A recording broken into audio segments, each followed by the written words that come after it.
Hello everyone, and welcome to another Meme Stock Meltdown stream. I'm excited that we get to do one of these again. I really thought there weren't going to be any more sagas left. But indeed, Ryan Cohen, the genius behind GameStop's failures, including NFT marketplaces, has decided that he's going to buy eBay, despite the fact that eBay is at least 4 times larger than GameStop. Now, this isn't impossible. Leveraged buyouts are a thing, I think, as most of us know. I don't think it would be good for eBay, but that's not really what we're talking about today. I don't know if this deal is going to move forward or not. I think the math looks sketchy, but I'm by no means an expert, and our economy is a joke anyway, so who knows what's going to happen. But today we're going to be taking a look at the reactions of many of the apes from the meme stock community, their exuberance. We're going to take a look at the PP show that, of course, thinks that this is good for Bed Bath & Beyond. Yeah, they're still going. And we have sort of Marantz thinking that this is going to make him a billionaire. You know how it is. So it should be fun. We'll be looking at lots of videos today, some posts. Should be a fun one, so I'm excited.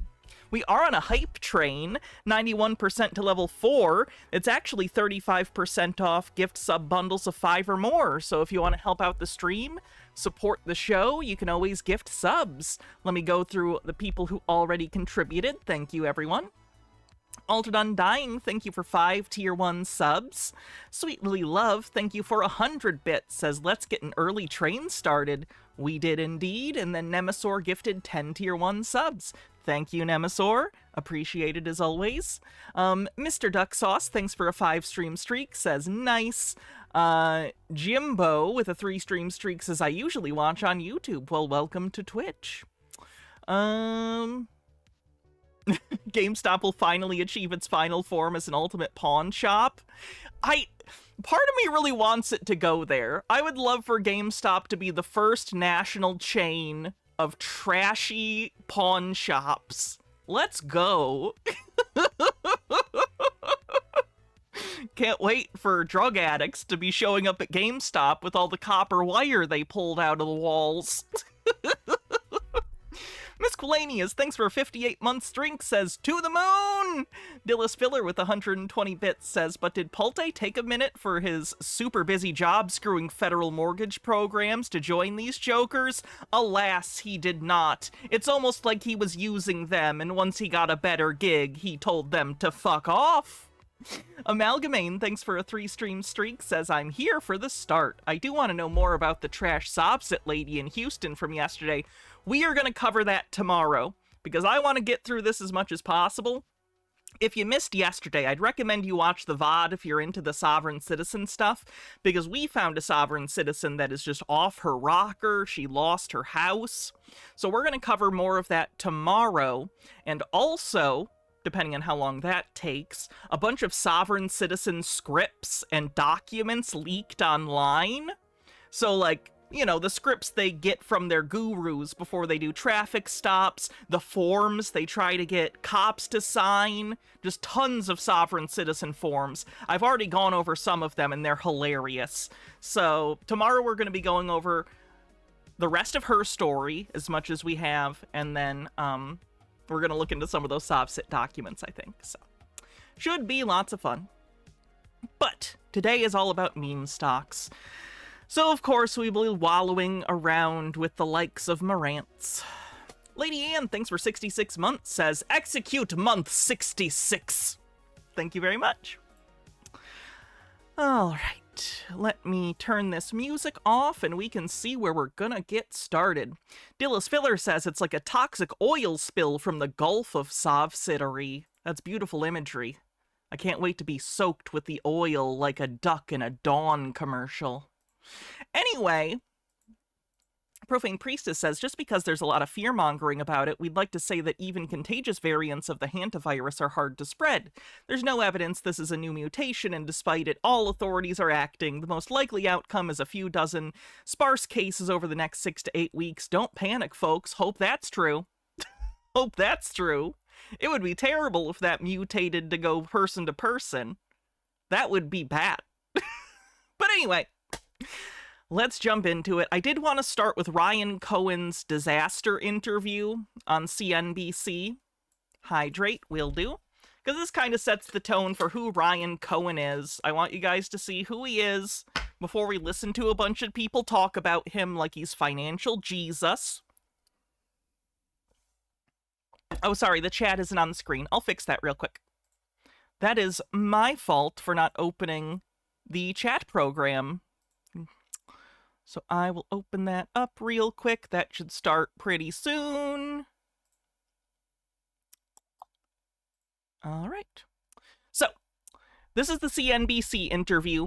Ryan Cohen, famously, does not like CNBC, so he decided to act like a jackass during their entire interview. It makes him look like an idiot. I don't know why he did this. People in the meme stock communities seem to think it makes him look badass. It does not. It makes him look like an unserious person and a person that should be nowhere near the decision-making position in a multi-million, much less billion-dollar company. So, let's take a look at his disastrous interview. He should have just said no if he didn't want to talk to these people, but here's what he did instead.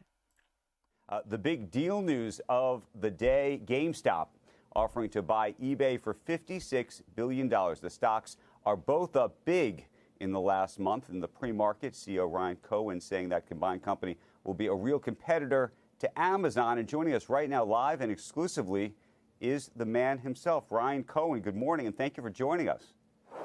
Morning. It's great to see you. So there's so many questions about how this would all work. But before we get to any of that, just give us the backstory here and the rationale behind wanting to go ahead and try to do this. So to be clear, he's the CEO. It is his job to market the company to investors broadly. He is on a national TV show. His role here is supposed to be selling this merger to investors, both eBay investors who may end up having to vote on this, will end up having to vote on this if it gets that far.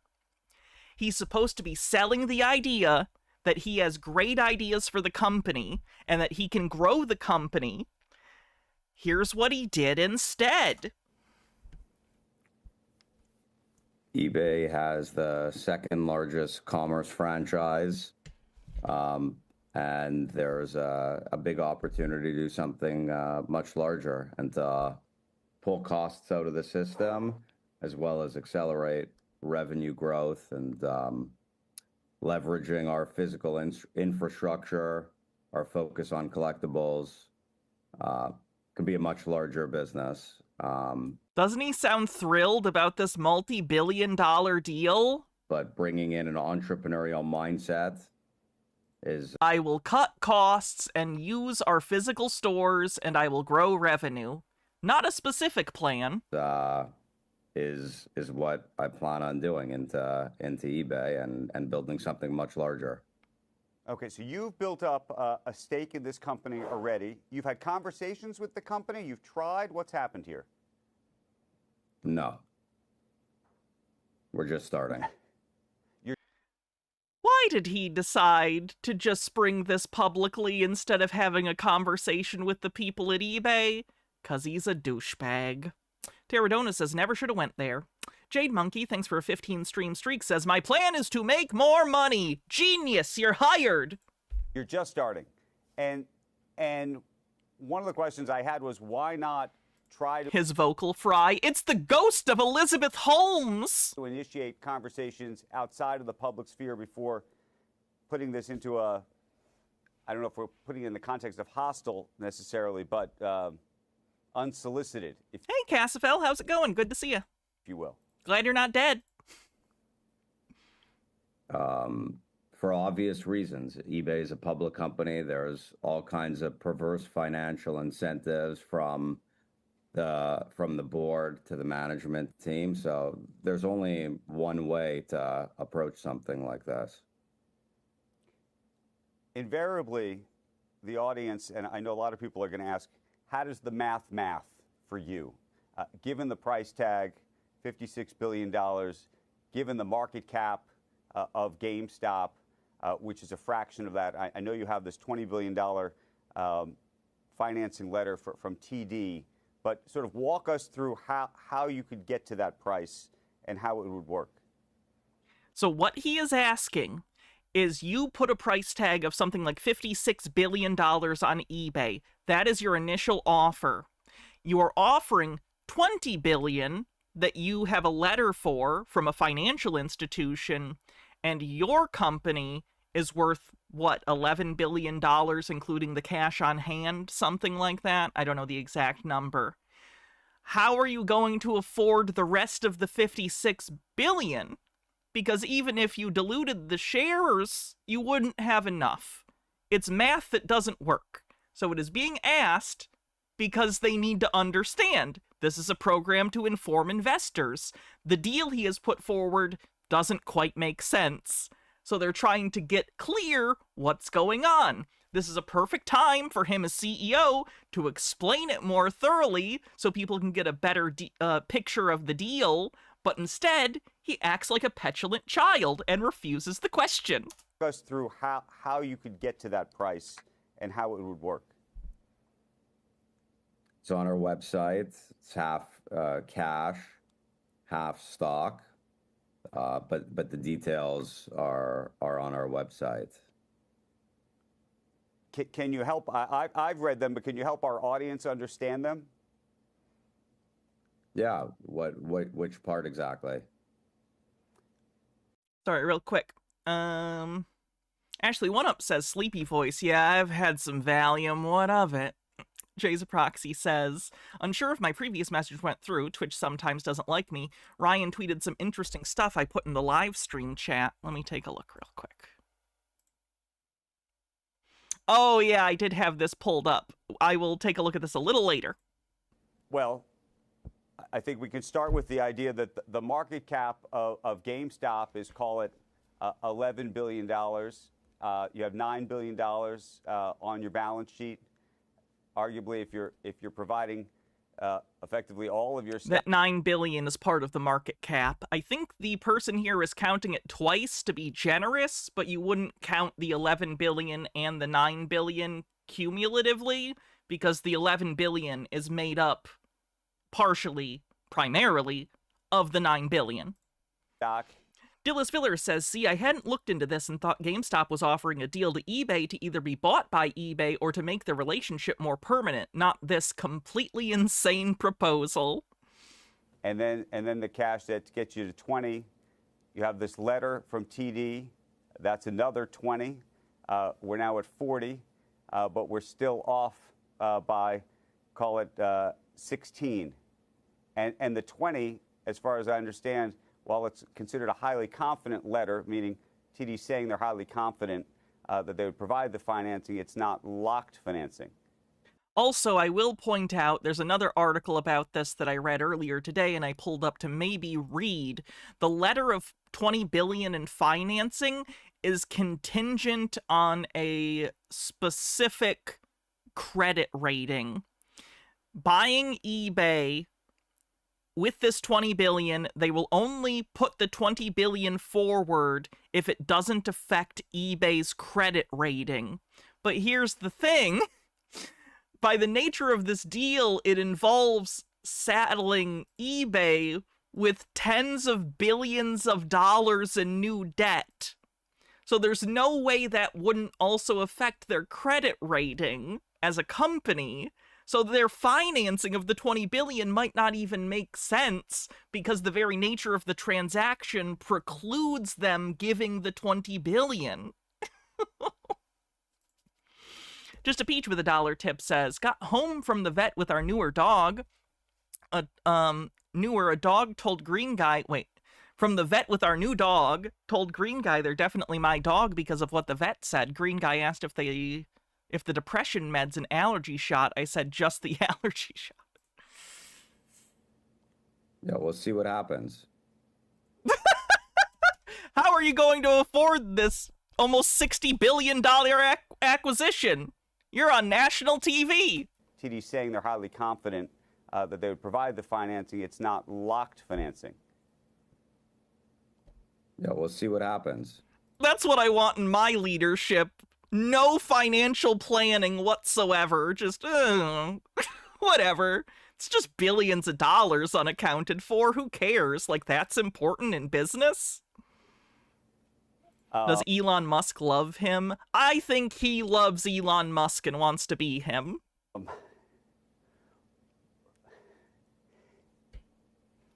I hear you. I understand that. I'm just trying to understand where the rest of the money would come from. It's half cash, half stock. That's not the answer. I hear you. I'm just saying that math doesn't get you to the price that you're offering.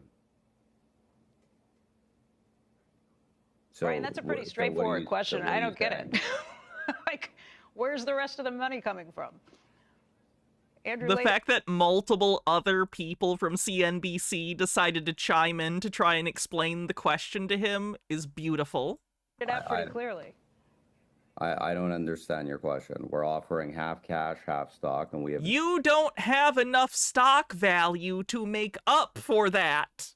You do not have the value in your company to offer stock and get to the price point you are offering. That's the question. The ability to issue stock in order to get the deal done. But the full details of the offer are on our website. But you're on our air. We thought we'd get... So, but I don't understand your question. So, Ryan, sorry, it's Melissa Liebeck at the NASDAQ. Basically, you know, you've got... She didn't say massively delusional. She said massive dilution. Not delusion, dilution of the stock, as in they will offer more shares of GameStop to the public to raise money for the acquisition. Got $20 billion presumably from TD. You've got $9 billion of cash on your balance sheet. So that's 29. Half cash, half stock. You might issue more shares. That's what you're talking about. So it could be dilutive to current GameStop shareholders. I want to move on, though, in terms of... Would be. Creepy doll in the wall with 50 months says, "Hey Hannah, hey chat. I should like chat to enjoy a cute cleansing faces of my baby sister's kitties. Kevin and Kirby posted in Pets Discord. I'll look in a sec." Sweet Lily Love with 10 months says, "Always get reminded by a surprise ad that I have to resub with Prime." Let's take a look at these kitties real quick.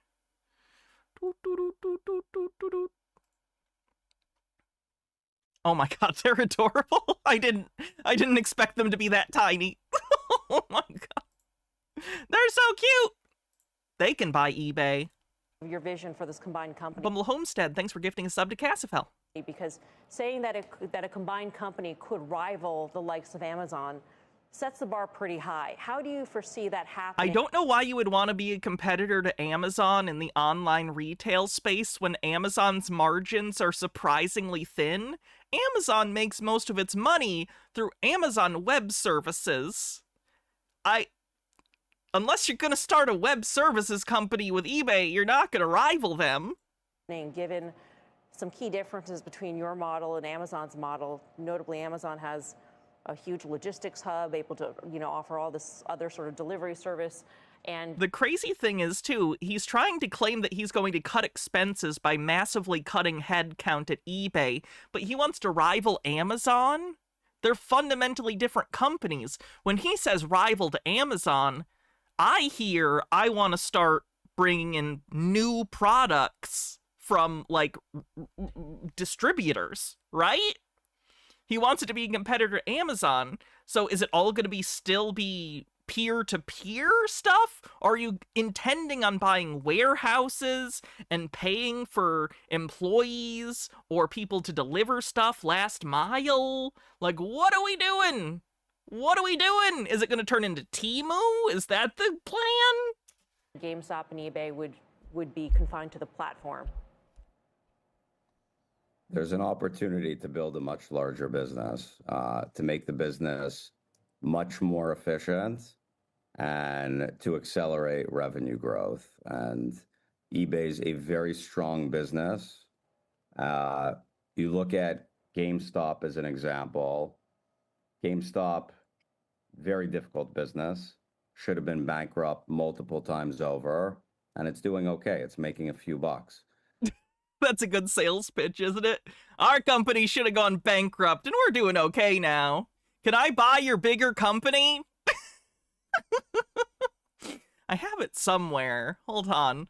This is eBay's price chart on its stock over the last year.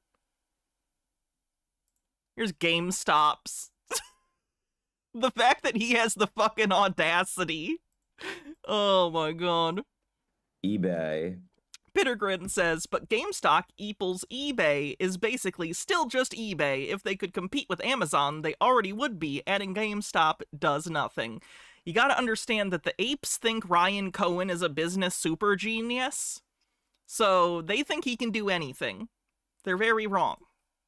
Is in a very, very strong position, but it could be in a much stronger position, and it could be a much larger business than what it currently is. His entire pitch was, it could be better, I do better, I fire people, I don't understand your questions, goodbye. Good stuff. Okay, I don't know, let's see how Marantz is taking this. He's going to say some truly delusional things, so let's go at it. Hey, what's up, guys? So, it's absolutely the perfect weather tonight as I make my way out tonight with the wife, but I wanted to talk about GameStop and the news that they're going to be acquiring or attempting to acquire eBay. Everyone rattling their brains on how this is possible. Whenever you think something is not possible, through the power of Ryan Cohen, all things are possible. Star Elf with a 50 stream streak says, sorry, I don't have any cute kitties to look at. That's okay. Gitara with 50 bits says, aw, yeah, meme stock meltdown, my favorite. Yeah. That's when you should be really concerned that it is. You know, people say, well, they don't have the money. They don't have the money that you can see. All that secret money. By the way, Marantz has historically been very against leveraged buyouts. If you look at some of his like early Connect the Dots videos especially, he goes on tirades against leveraged buyouts, like for instance the ones that ended up destroying Toys R Us. But now, of course, he's very on board with a leveraged buyout. Money gotten through private equity, by the way. There's not enough GameStop shares for the world to buy. People want in on this investment, but they know that if they buy it, the price action gets ridiculous.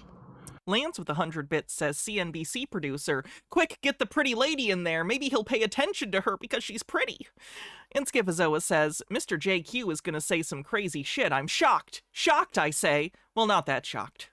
Steve with a Q says, GameStop is a publicly traded company. If they have money that the public can't see, there's fraud going on. Indeed. Can't necessarily bank all the bonds available to people because we own the stock. But there was a company like Warner Brothers selling off to Paramount. Paramount's very much smaller than Warner Brothers, but yet those companies were all riddled with debt.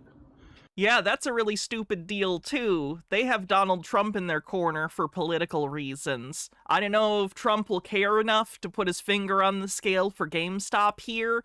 Ryan Cohen has donated to Trump, but I don't know if it's enough. You know what I mean? I think Trump would not consider Ryan to be a big enough donor to help him with this. Could be wrong, though. And then they found this way to do this crazy deal, right? It was like announced. Then I was reading it this week. Some of you guys saw me read it on the live chat, but the deal was basically all sovereign funds from like Saudi Arabia and Qatar and all Middle East money. That's who was actually financially backing the deal. You know, when the Dodgers got sold and when the Lakers got sold, just last year, the Lakers, when they got valuated for $10 billion and they go in, they buy it, but you see all the money backing it is actually sovereign money from the Middle East. I'm not saying... Sorry, I'll turn up the video. ...that GameStop can't do their own funding, right? That's not what I'm saying. What I'm telling you is, I've learned to be surprised. So, let's just pay attention and keep track of what the benefits are for the company and what we could do for eBay. Me being GameStop, of course, but GameStop possesses technology within e-commerce that no one else does. What technology in e-commerce do they possess? The logistics alone, the stripped down version of what eBay is, you could amplify, magnify, you can do all the above and make it profitable. Amplify, magnify. What you just said didn't convey any meaning. What do you mean? What's the deal? You can't just say, we're gonna supercharge it, vroom vroom. What the fuck do you mean? What are you going to do with the company? Why is it all just vibes? They have a button you can click to buy items. Even more profitable. Certainly with the right people at the helm. I would want the #1 e-commerce website to be handled by the #1 e-commerce guy. And I know everyone looks at... I'm sorry, if Ryan Cohen is already the #1 e-commerce guy, why do they need eBay? GameStop sells stuff on their website. They're just bad at it. Amazon says, well, it's Amazon. Yeah, there's a lot of intricate things there in Amazon. Have I seen the eBay live auctions thing? Yeah, it's like Whatnot. But those partnerships and those deals can also be happening right now at GameStop. The trade-in idea between GameStop, the selling of used products and other people's collectibles, all of that in the physical format is GameStop, and the digital format is eBay. But the synergy between the two, like I've said, I called it the GameStop Collectors Exchange a while back, but I just want to see it all play out. And I want people to be excited about it, because if this happens, well, you'll see the true value of GameStop start ticking up, huh? You'll start wondering how they do it. But my favorite part? Any day now, the rapture will be upon us. I mean, MOAS. My favorite part is if they don't use $1 of that cash pile, and they still acquire. I know, you wonder how. Who's buying the shares? Is it margin? Nah. I'll let you guys figure it out. I gotta go. Peace.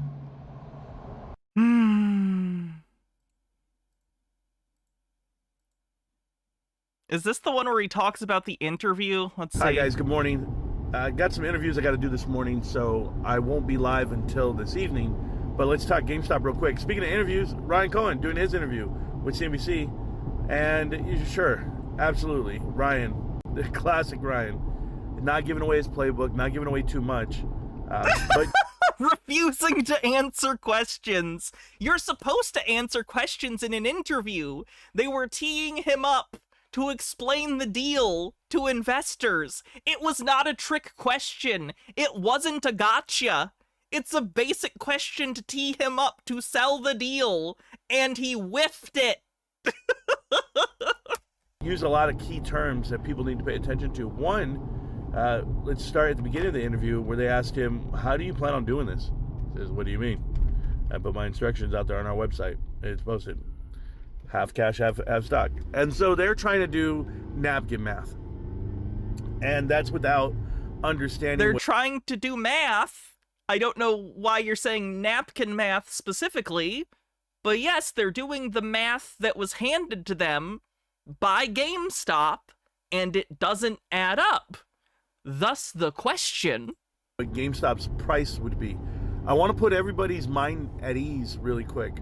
And this is how you have to think about your market cap as an investor.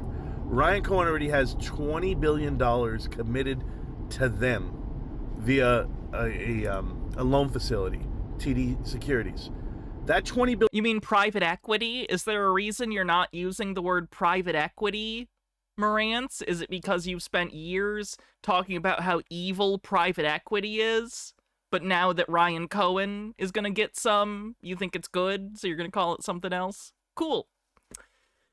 Lamal with 411 with a 5-stream streak says math is hard. It is.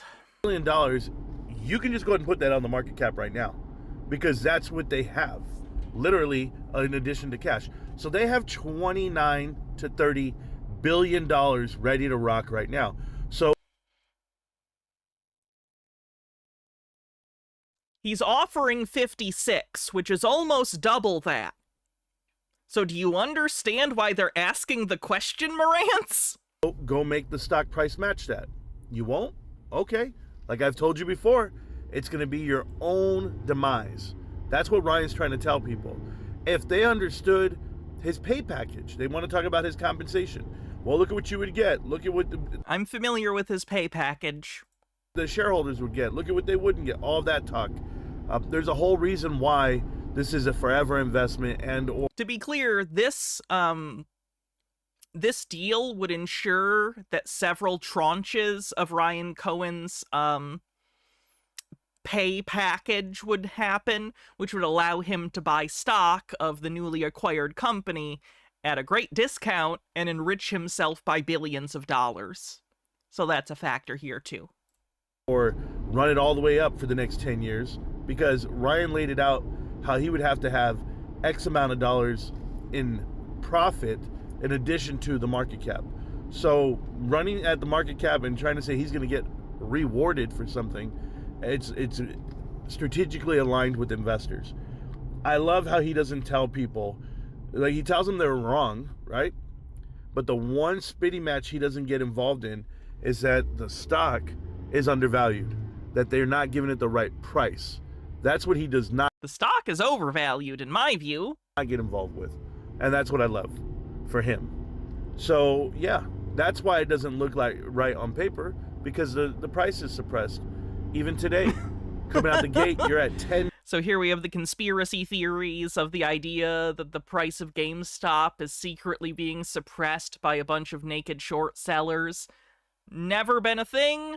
Not a thing. Million shares in the first 5 minutes on volume. You had to internalize so many trades over the weekend, over the overnight, whatever it may be.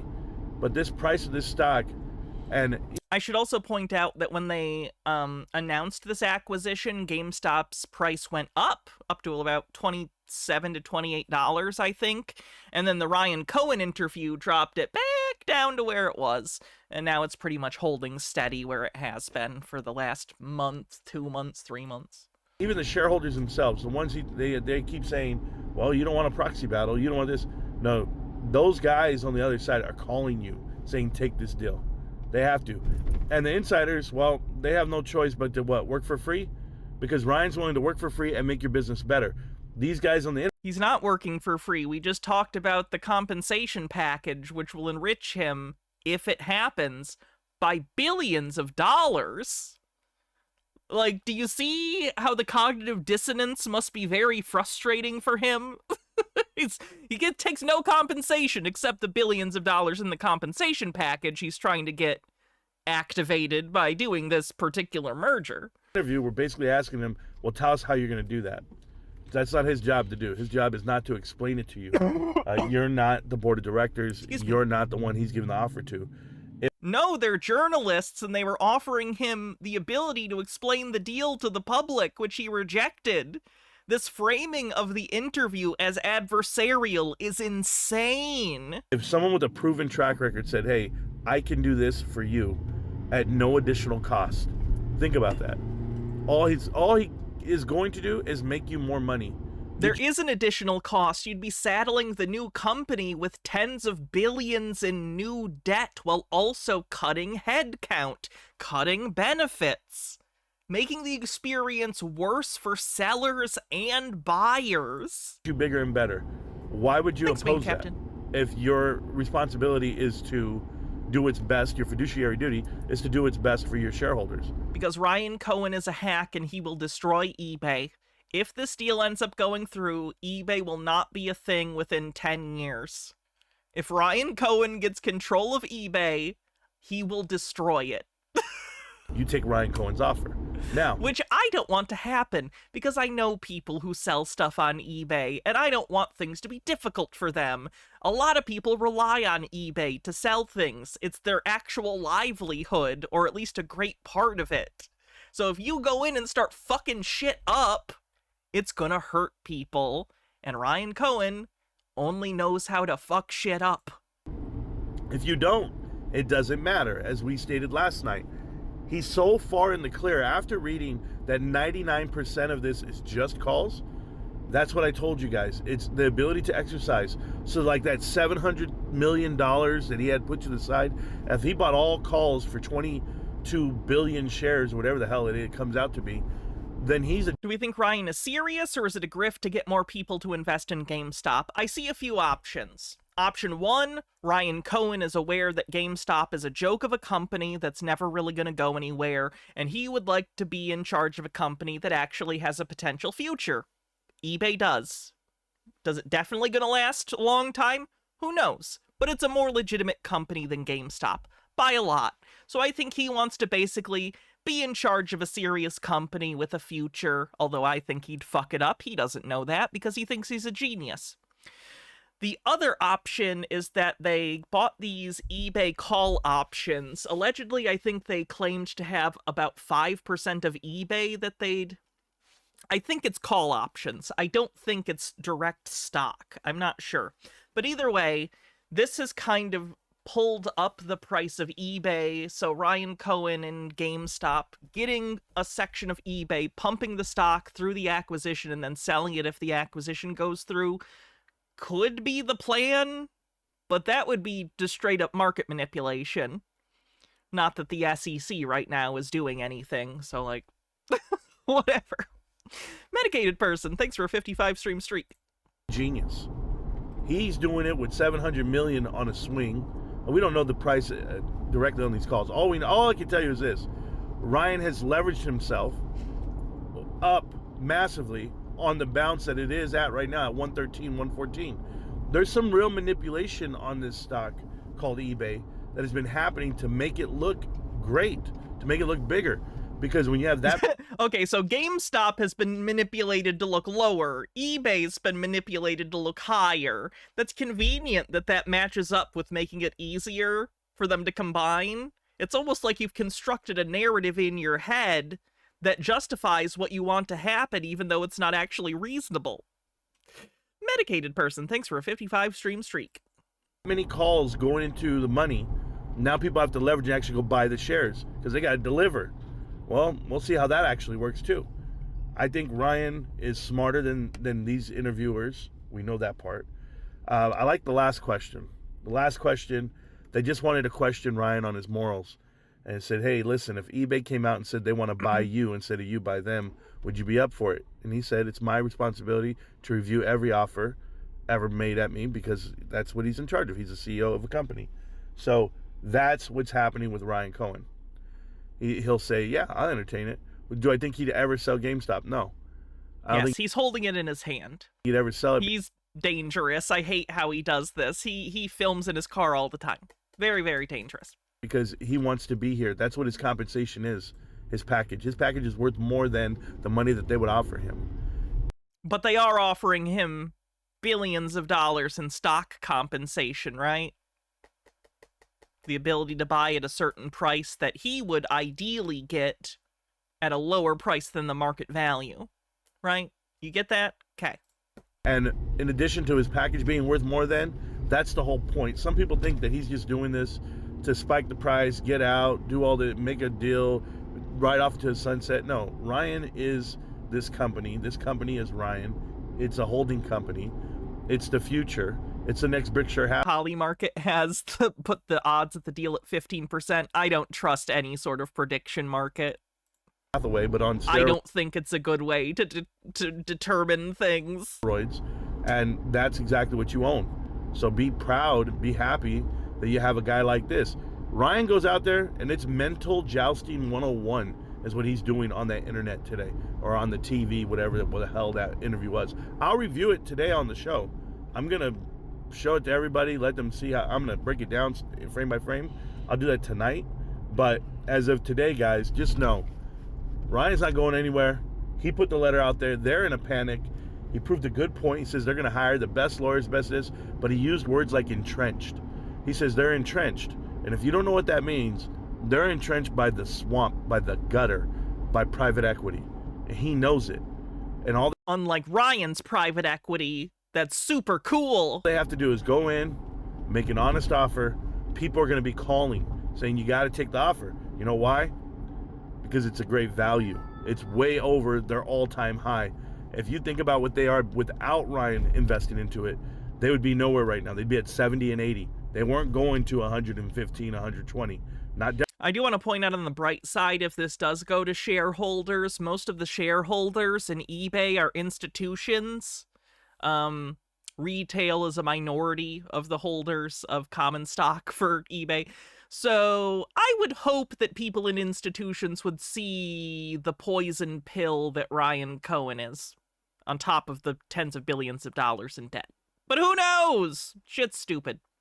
Mossloth with a 5-stream streak says the swamp. Ryan's swamp. Definitely not 125. But hey, the next part, because remember, it's already 10x book. But the next part is this. When all those when all those Wall Street bros go at it and they want you to do the deal, they're actually going to jump on ship with Ryan because Ryan's giving them a way into GameStop. A lot of people want to weigh in and at a bargain. And the bargain would be where it's at right now because where it's headed with the combined market caps and the vamped business, the bigger business, you'll understand just how great GameStop's about to be. And that's just the start of it. Ryan has bigger plans, and he doesn't want to give them all away today because let's just say the deal falls through. Deal falls through, nobody wants it. Oh, I know, Profane Priestess. That's why I'm saying it might go through. It shouldn't on a logical basis, but the market doesn't act logically and rationally, so I don't know. Ryan gets to do.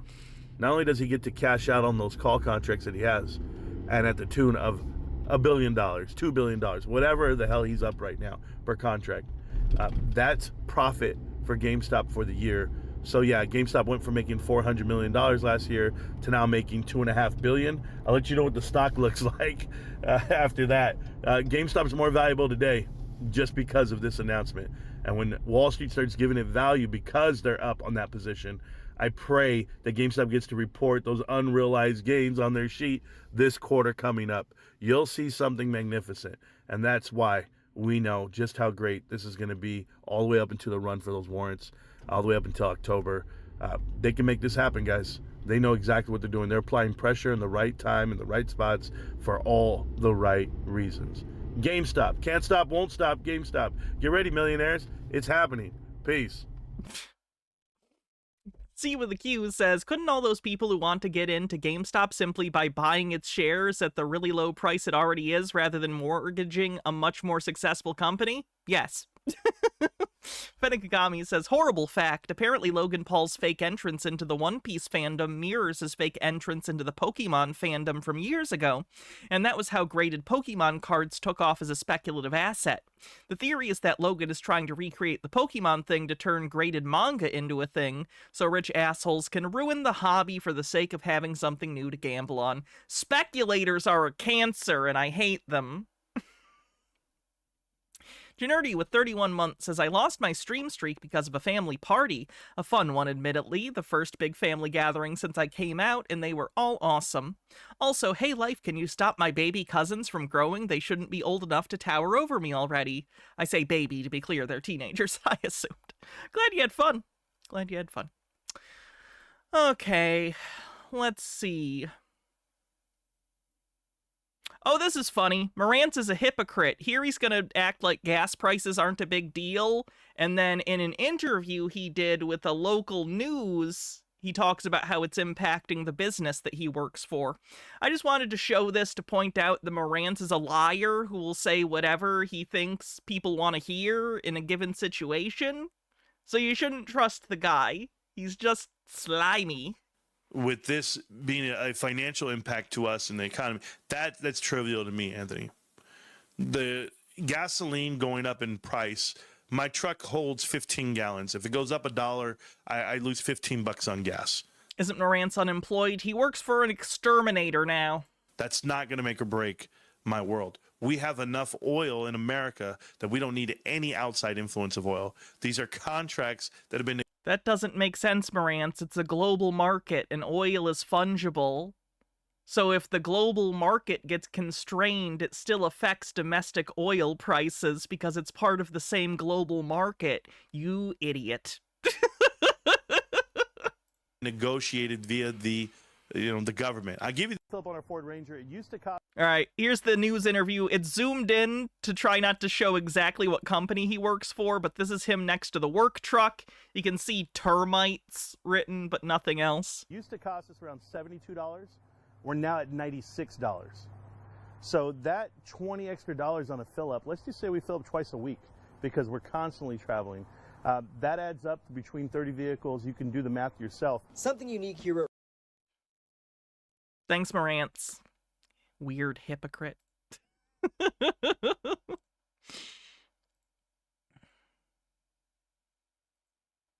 All right, one more Marantz for now where he's yelling, and then we'll check out the PP show. Hi, guys. Good morning. And I'm trying to work out some logic this morning, so I'm hoping people can help me. I'm looking at GameStop, the stock, and I just want you to see it really quick. So $23.38 right now on the market. And I'm trying to understand the rationale behind this, the valuation, which I'm going to buy this morning. But before I buy, I wanted to ask you guys a question. So this stock on the daily is here, approaching its 200 MA, which is fine. It's sitting there. What I'm trying to understand is this. GameStop is a company that has a $10 billion market cap right now as I'm talking to you, $10.5 billion. Okay, market cap. They're saying that's what the company's worth. People are selling shares. GameStop. People are buying and selling shares. That's how the market works. Janerdy with a 3-stream streak says, also didn't mean to do a follow-up, but I forgot I had a streak. I think I'm officially old. I gotta be the responsible adult in theory, and a bunch of teenagers still stayed up later than me by an hour. Has $10 billion in assets, $9.4 billion that is cash. Are you saying fucking how to how they're worth $11 billion? $9 billion of it is cash that they raised by selling stock to apes. Izzy with a 7-stream streak says, wow, a whole week of weirdo watching with web weirdos. That's my whole show. Marketable securities, short-term investments, whatever it may be. It doesn't matter. Essentially cash for cash, right? But here's my problem. Is the only thing I can't understand is with that cash deployed and or some roundabout way, GameStop additionally owns 5% of eBay. So in addition to owning GameStop and GameStop being great, they own this. They own something that they bought in the 80s because they bought it in February. They bought it way down here. It's now run 30%, touching all the way to 118 in the after hours. So I'm trying to understand 5% of eBay is, I just got to go look at the math. I'm so sorry. 10% is 4.7 billion. So they own 2.4 billion of eBay. There's 2 billion there. Now, there's profit in there. There's at least $1 billion of profit from when they bought in to now on those options. So 2 billion. If we just net it out, I'll just net it out half. $1 billion. You like his Mario plushie? Yeah, it's cute. And a half of. He fills some stuff with GameStop. I've never got the impression that he's been that big of a gamer. I think he plays some online game. Was it, might be League of Legends. I think he plays League of Legends. I could be wrong, but I think that's the one. But other than that, I've never got the vibe that he plays many video games. Profit. Which is fine. You don't inherently have to play video games to invest in a video game company, but retailer, I should say, not company. But I think it would probably help to understand the market. Quarter. In addition to the company, the legacy, which I really, whatever, a million bucks. Let's just call it 50 million. We'll just say a number. It's fine. So what do you give them like a PE ratio on? Price to earnings ratio when they're making $1 billion this quarter? I'm just asking because for people. Do you think that owning 5% of the stock in eBay means they get 5% of the earnings of eBay on their balance sheet? Able to not buy GameStop and or just sell GameStop. Because that's not how that works. I'd say it's only worth $23. Well, it was just worth $23 last quarter, and they didn't have 5% of eBay. I'm trying to understand. I'll give you another one. So they're worth $10 billion, and TD Securities earmarked $20 billion for any deal they want to do acquisition-wise. Contingent on what? What were the prerequisites for that? What were the covenants on that? Wouldn't matter because GameStop still has $9 billion of cash. So if they're earmarked for $20 billion and they have $9 billion, $30 billion market cap, you can't give them $30 billion, even though they have that in cash and debt to themselves. I mean, this is one of those. This is elementary at this point.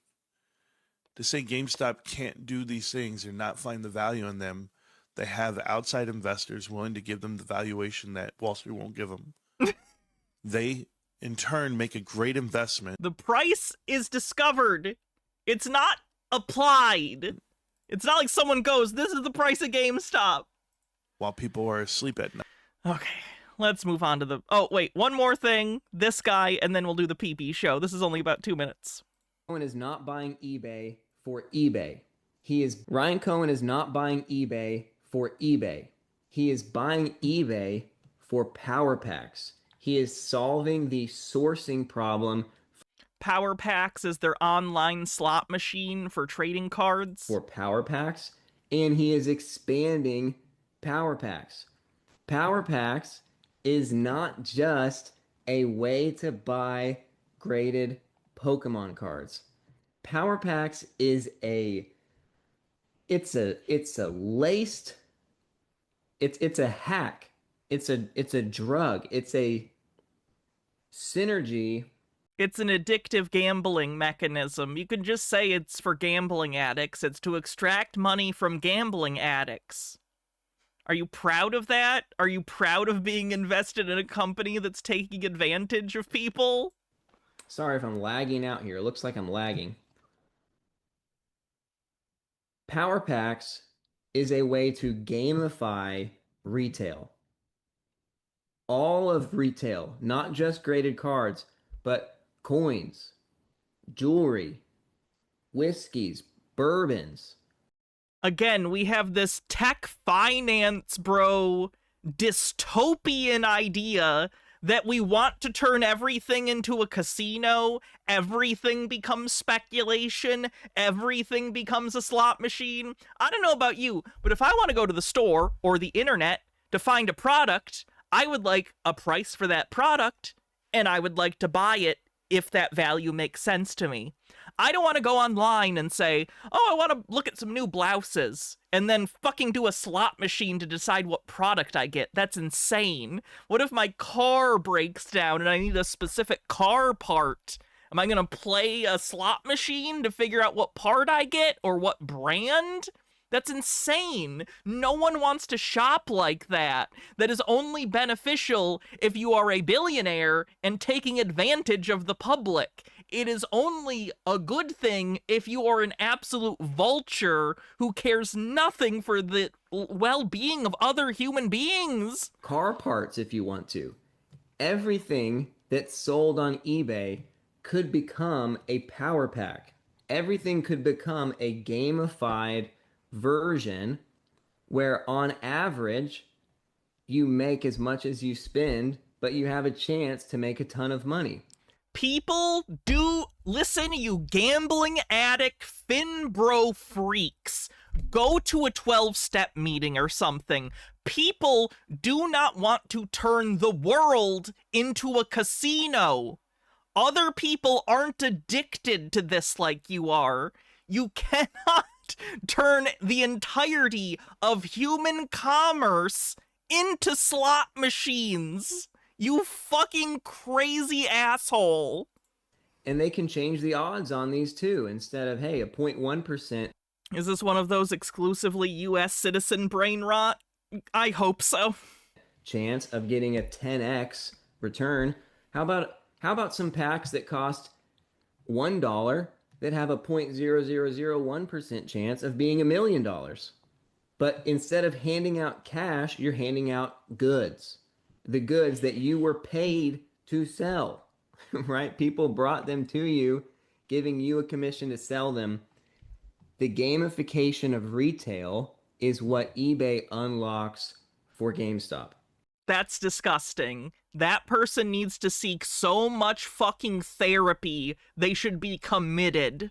I'm not even joking. This is such a deranged worldview. I think it's a mental illness. That's insane. Whew.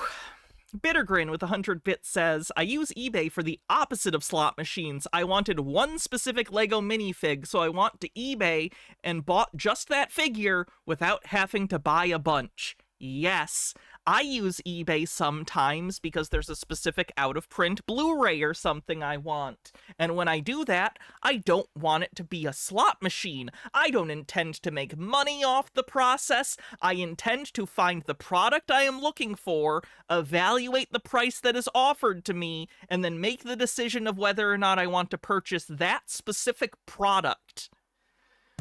Anyway. Ryan Cohen started selling a bunch of shit on eBay as a joke, titling it something like selling stuff on eBay to buy eBay, and eBay suspended his eBay account. Ryan Cohen has been suspended on eBay, the company he is trying to purchase. That's a little funny. Anyway, let's take a look at the PP show. The PP show, of course... The PP show is the meme stock show that is about Bed, Bath, and Beyond. They, of course, have moved into talking about GameStop, but for this, they are still going to try and relate the GameStop-eBay merger into Bed, Bath, and Beyond. So, let's go ahead and take a look. I gotta give credit on this one. This is actually a funny bit. It's making fun of Bed Bath & Beyond people. I wish I'd thought of it, but accidentally PP's making fun of himself here, so... I guess let's watch the bit and watch some of the PP show.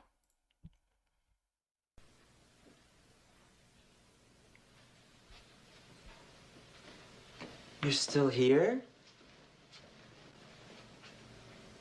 It's over. Go home.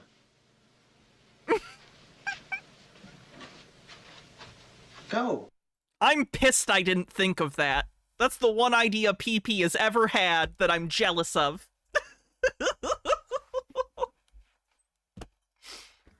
Fellas, how the fuck you doing tonight, man? Can we get a round of applause, man, for DRS for the win, for the amazing fucking meme video that he sent us last night, man? We had to play it here at the show, man. So great to see you guys here. It's great to be back at our normal scheduled time, man, at 7 p.m. Central, man. It just feels like home, man, you know? So why is he bisexual? Everyone's bisexual. Good to see you. Everything's bisexual. Guys, here tonight, we got an absolute a shitload of stuff to cover here this evening, man. I mean, I gotta say, Michael Burry is out, is according to what we've been seeing. Oh, yeah, I should point that out. The guy from The Big Short, I don't know if you guys remember, some months ago, he wrote on his Substack that he was getting into GameStop, and he believed that Ryan Cohen was a genius investor that was going to take the company to great new places. But then pretty much immediately upon the announcement of this eBay deal, he got out. And he said that this is, quote, the road to capitalist hell. Michael Burry said this is the road to capitalist hell. Okay. Report, sources, whatever, yada, yada, yada. Michael Burry is out. GameStop is trying to buy a $56 billion fucking company, man. eBay. What the fuck is going on here, man? And then you have Sultan Al-Madid jacking everyone's tits, man. I mean, my tits were already jacked to the max. And I missed the PP show. Now he's saying Gameshire Bathaway, man. And Sal pointed out, Sal made a good point today. This is the first time that he's ever mentioned anything to do with GameStop or Bathaway. And we know that Bill Pulte, man, is the original, creator of this like term here, man. So I got to say, I'm super excited, man. I think things are finally. Does eBay even want to be bought? I don't think so. Turn it around for a lot of us here. At least not by GameStop. The OG Bed Bath & Beyond. And look, man, Does he do anything but talk about terrible meme stocks? Nope. Well, before the meme stocks, he used to push bullshit crypto scams like SafeMoon. So he used to scam differently. Said it for a long time. A lot of this. Bill will never call you back, PP. That is the funny thing. Like, he must have tried to call or text Bill at some point since he got into the government. And he's just got to be ghosting PP. You think PP's upset that Bill won't talk to him anymore? Stuff we've discussed, it's starting to come to light here, man.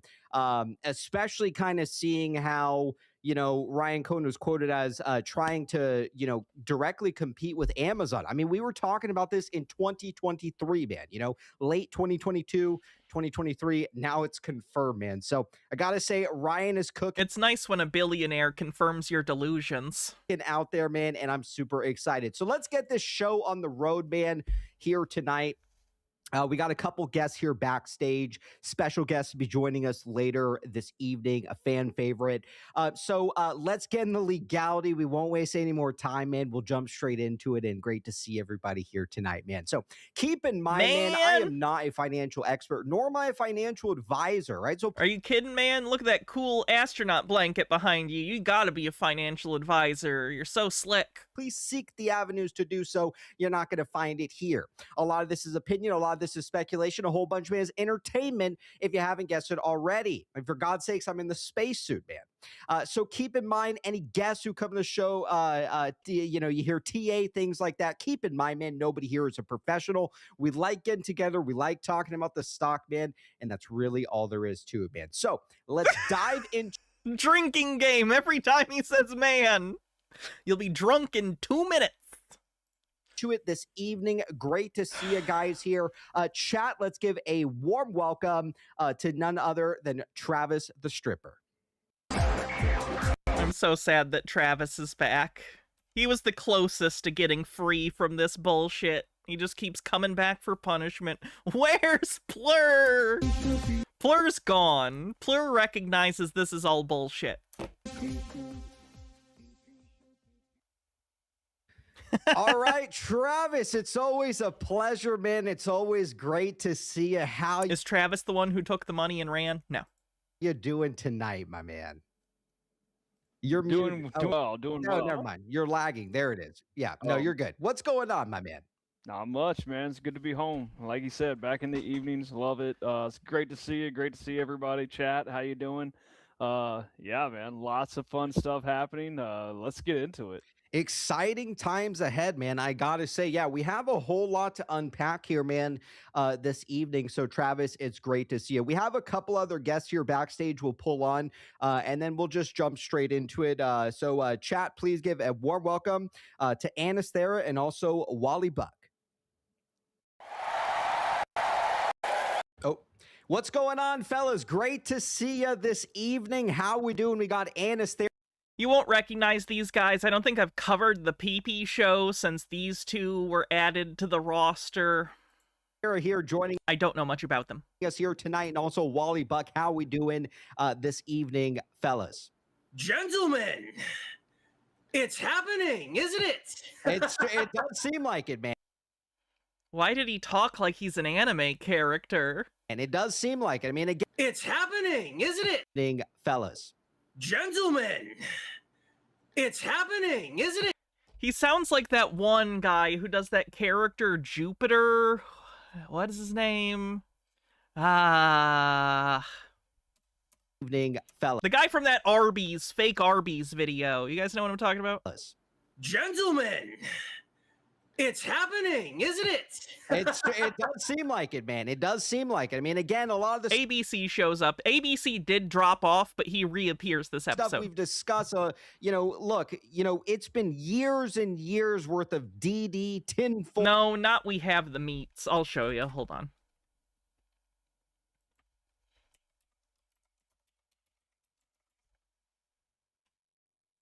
Julie Bonovich joins us live in time. The end of day crashing upon us. This guy. But it turned out it was just a disoriented old lady in a champagne-colored Toyota Avalon crashing into my world like DMB circa 1996. Who's got their claws in you, my friend? Into your heart I'll beat again. So that's a character that guy has. That's not a real person. That's a character he's playing, but he sounds like that.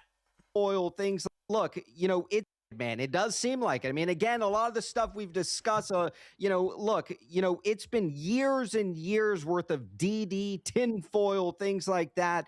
But look, I think that finally things are in fact turning around for a lot. He did make a film. It's on Tubi. I've heard it's good. I haven't watched it yet, though.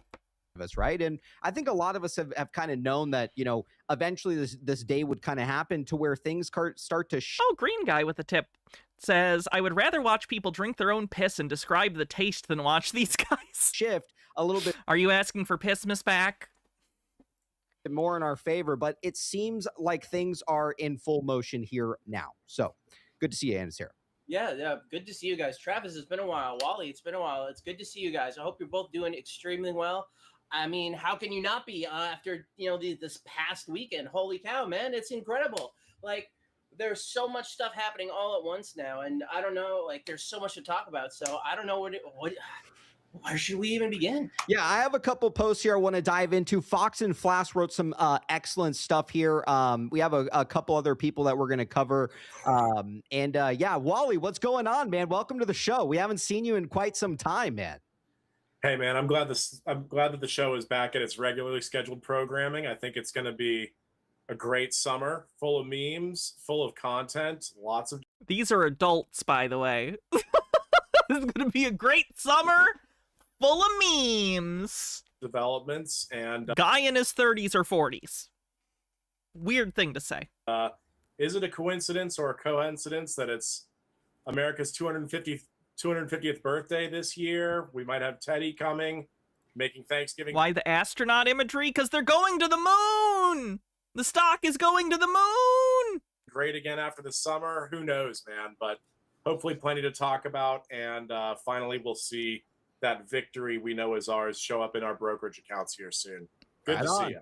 All right, good stuff. Excellent stuff. So let's dive into it, man. I'm sure you guys probably have some opinions about what's going on. I know that some people out there maybe didn't catch the full interview with Ryan Cohen today. It's in my opinion, it's a summer full of restraining orders from eBay employees against apes. Oh God, this is already happening.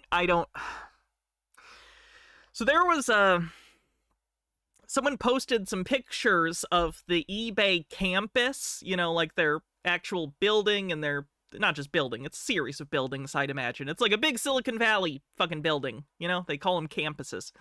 So there were pictures which had employees in them that some of the GME people posted to their subreddit, saying basically, because they had a bar or something at the eBay building, it's like an employee perk, is there's like a little bar, there's a 2-drink maximum, I think, but it's like a little bar. And the GME apes were talking about how fucking wasteful this was and how Ryan needs to go in there and cut every benefit from every employee, which is not good business, to be honest. They don't think ahead. They don't think about morale or turnover at all, I've noticed. Anyway, so GME apes started harassing the workers, looking up their social media. Not good. Not good. I feel for everyone at eBay right now who is going to get harassed by the apes. I'm very worried if or when this deal does not go through, they're going to put eBay and all of its employees on their list of enemies for life, and eBay people are going to get harassed by these nutbags. Top tier stuff that we're going to have to take a look at. Obviously, he doesn't like CNBC. Why the fuck is Ryan even giving an interview with them to begin with? I don't know, but I'm sure you guys probably caught that today as well, right? Well, I bet if we check the website, we'll find out, right? We got to look at the company website, right, guys? Yeah. What do you think about it all, Travis? Oh, I mean, you could tell the disdain that he had for him. They think the interview I showed you earlier went great for Ryan, by the way. They think he seemed badass by being completely non-responsive to questions that were entirely reasonable. Way they have talked about him over the years, and GameStop as a company, no positive news whatsoever, even though they've improved their balance sheet and strengthened their balance sheet so much. Yes, by cutting stores, shrinking revenue, cutting hours for employees, cutting benefits. It's a shrinking company. I mean, at one point they had improved every financial metric that you could think of, or every financial ratio, all in 1 year. Nothing from CNBC other than negativity, and it's like, oh, their revenue's down. It's like pointing out the only negative thing that they could find. Yeah, their revenue was down. They were closing poor performing stores, and as you do so, your revenue will decline. Right. So what's the plan for the future? The thing is, they could have even bought or tried to do an acquisition of a smaller, similar company. Now, I don't wish this on any company because I think Ryan Cohen would destroy any company he actually gets that's a company that needs to function well, unlike GameStop that has crazy cash on hand because of the apes. He could have tried to buy Whatnot. That's another auction site like eBay, but they do live auctions. He could have tried that. They're similar in size comparatively. Why eBay? But you become more efficient, and you increase profitability, which they've done over the last 6 quarters. I love to see the disdain for them, and he goes on there, and I'm surprised we didn't see a CV Payne interview today as well. I was kind of hoping for one because he did that once before where he went on CNBC, just gave him nothing, and then went on to with Charles Payne, and it was a great. Love to see the energy that he truly has for people that are fans of what he's done with GameStop and how well. You doubt eBay sells because it's more effective on its own. I don't see what eBay would get out of this long term or even medium term. Maybe shareholders would get a decent buyout at the premium, but that's it. It doesn't make the business any better. It saddles it with tons of debt, and he's gonna cut stuff like crazy and destroy the platform. Well, he's turned it around. Yeah, we're going to see. The only way this makes sense is if you think Ryan Cohen is business Jesus, and we're not in the cult, so we don't believe that. Him on Charles Payne's show real soon. I would not be surprised if we see him possibly there by tomorrow. But again, we'll kind of see. It's kind of as of right now, it's up in the air. But most likely is in fact going to be on the Charles Payne show this week. So. I heard Thursday. That's what I heard. Maybe soon. Benekagami with 40 bits says, This is, I mentioned the Logan Paul manga thing. Ever since Logan's stupid graded manga purchase, a cacophony of speculative investors have come forward to try to will the market into existence. It's the same thing here, where rich assholes use their cults and their friends into forcing their evil ideas to work. Yeah, another company tried to do that with VHS grading a couple of years ago. Luckily, the attempt failed. So grading VHSs is not really a thing anymore. The main company that did it went out of business, which is good. They were fuckers. Speculators I just have nothing but disdain for. Genuinely. Not a good thing to say about them. If you're a speculator, fuck you. If you like collectibles, great. I like collectibles. I like movies. I like to collect movies. I'm not speculating on them. I want them because I want them, and I get joy out of the art that is in them. But speculators are the worst. Sooner, maybe, I don't know. But that's what was going around for me. So maybe we'll see them. So good stuff. Yeah. Some people in the chat were saying they want to take a. Sorry, there was a tip. Just a Peach says, I have seen more coherent drunks blowing .295 and dancing through the tests than Ryan.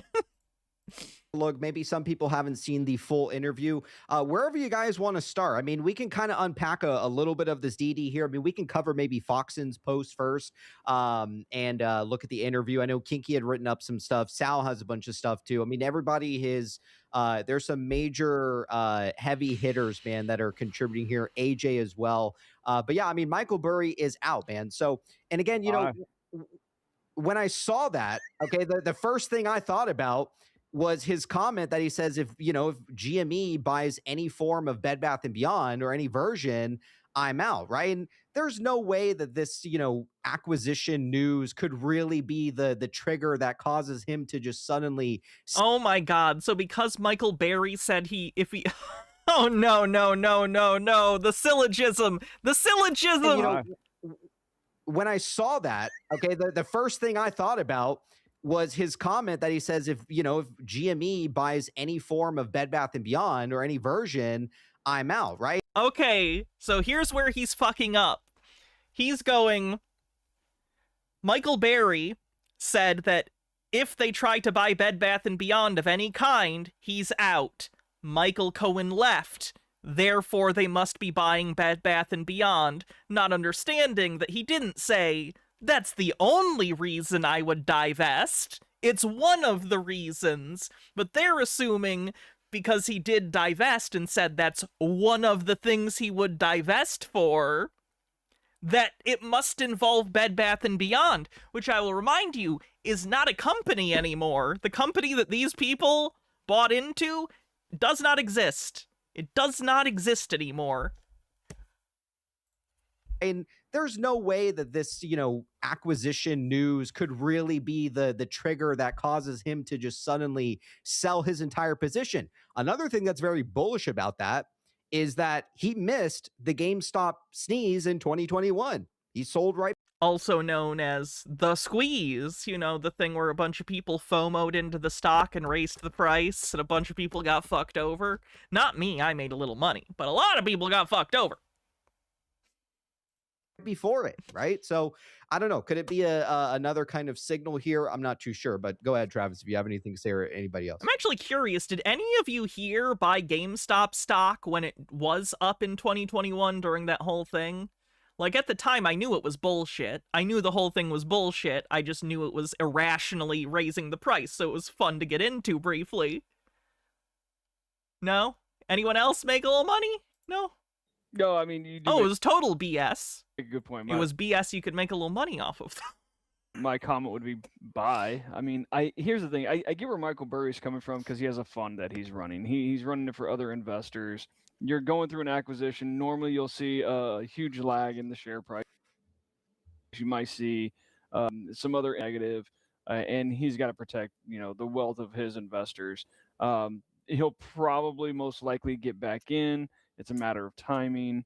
I understand maybe why he did it, and I do like the tinfoil about what he said about, if they have anything to do with Bed Bath & Beyond, I'm out, and then he's out. It's like, okay, is it tied to that? Is it not? I don't know. It's not. He did a whole article about it where he explained that he thinks the eBay acquisition is a terrible idea. It's fun to speculate, but either way, I think he'll be back in the future. Yeah. And Travis, on the Bed Bath & Beyond and Burry getting out note, today is May 4th, so May the 4th be with everybody. May the 4th be with you. And yesterday was May 3rd, and we may remember that on May 3rd, 2023 was the day that Bed Bath & Beyond stock was delisted from the OTC. So it is a little interesting that on the 3-year anniversary, and I believe that's Travis. Are you going to correct me? Am I mistaken on that? I think it was off OTC, right? Because it was traded on OTC until it was canceled.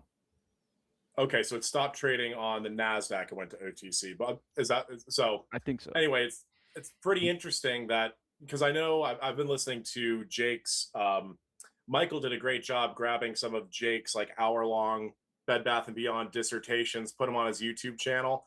I listen to that 5-hour playlist probably once a week. It gives me comfort. I don't know. Maybe I have too much time on my hands, but he did expose how there's some 2-year waiting periods for certain things, a 3-year waiting period for others, having to deal with like the Section 363 subsection G to preserve. I'm going to skip to when ABC comes in. Great guy. Some posts from RC Corey. Oh, yeah, he dressed up like, what was it, Zoltar? Is that Zoltar? I don't remember. Not a great look. I wouldn't have put it in the montage. It's a little too Fu Manchu, you know? Even Christopher Lee couldn't pull off Fu Manchu.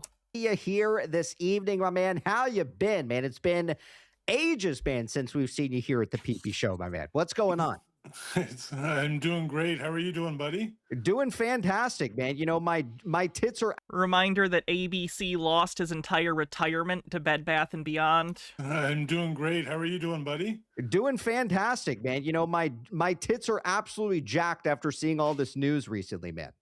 Yeah, there's a lot going on, eh? It's a wild show, and you don't jack tits. You don't jack tits.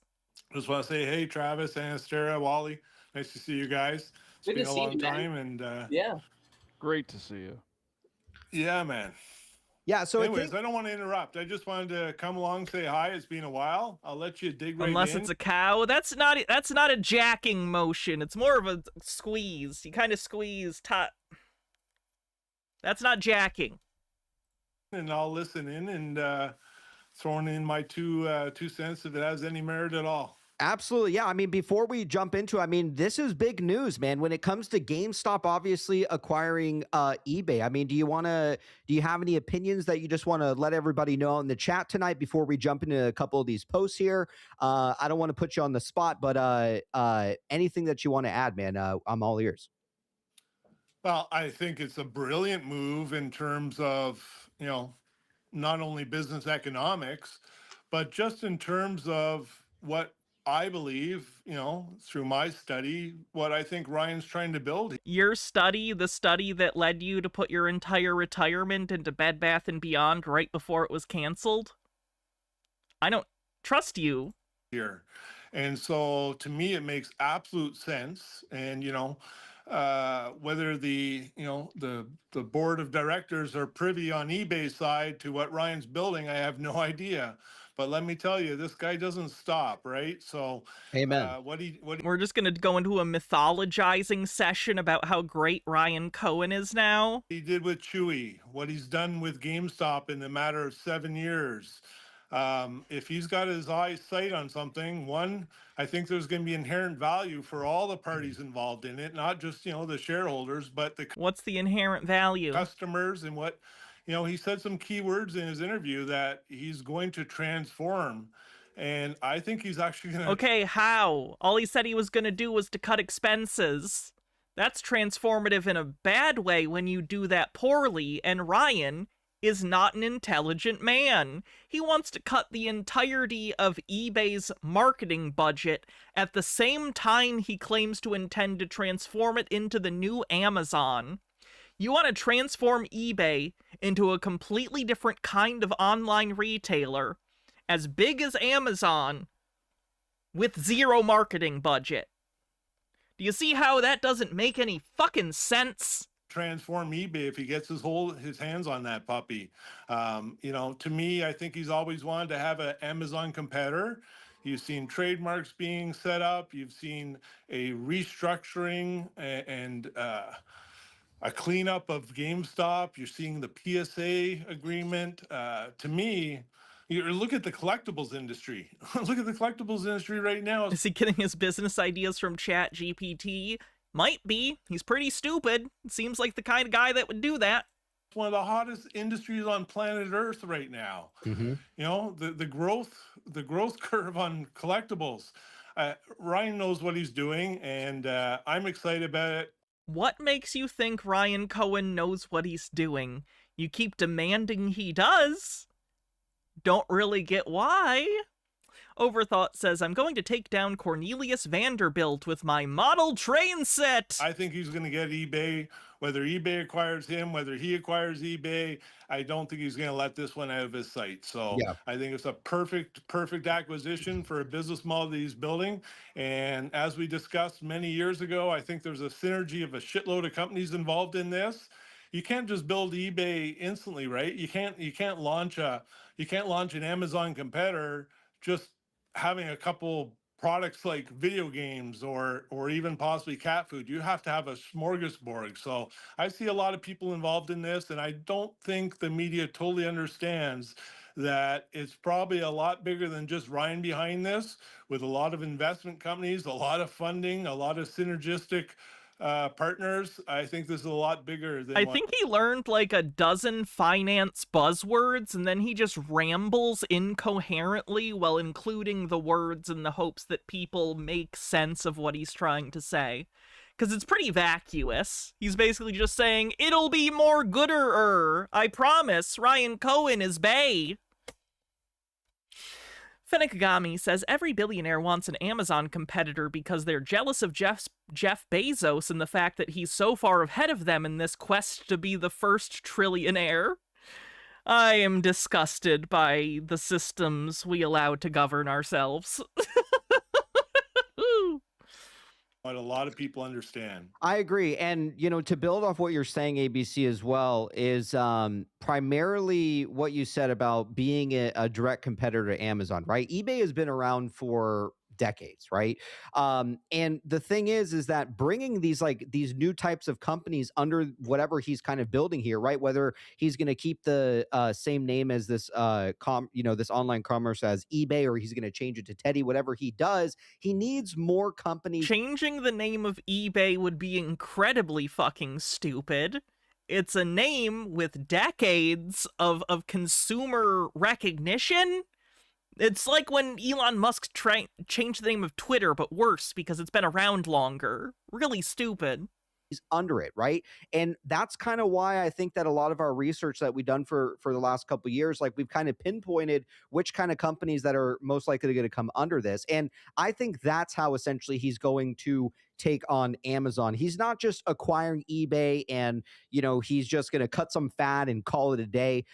It's going to be revolutionary, man, especially with Power Packs. I mean, Power Packs is so world class right now.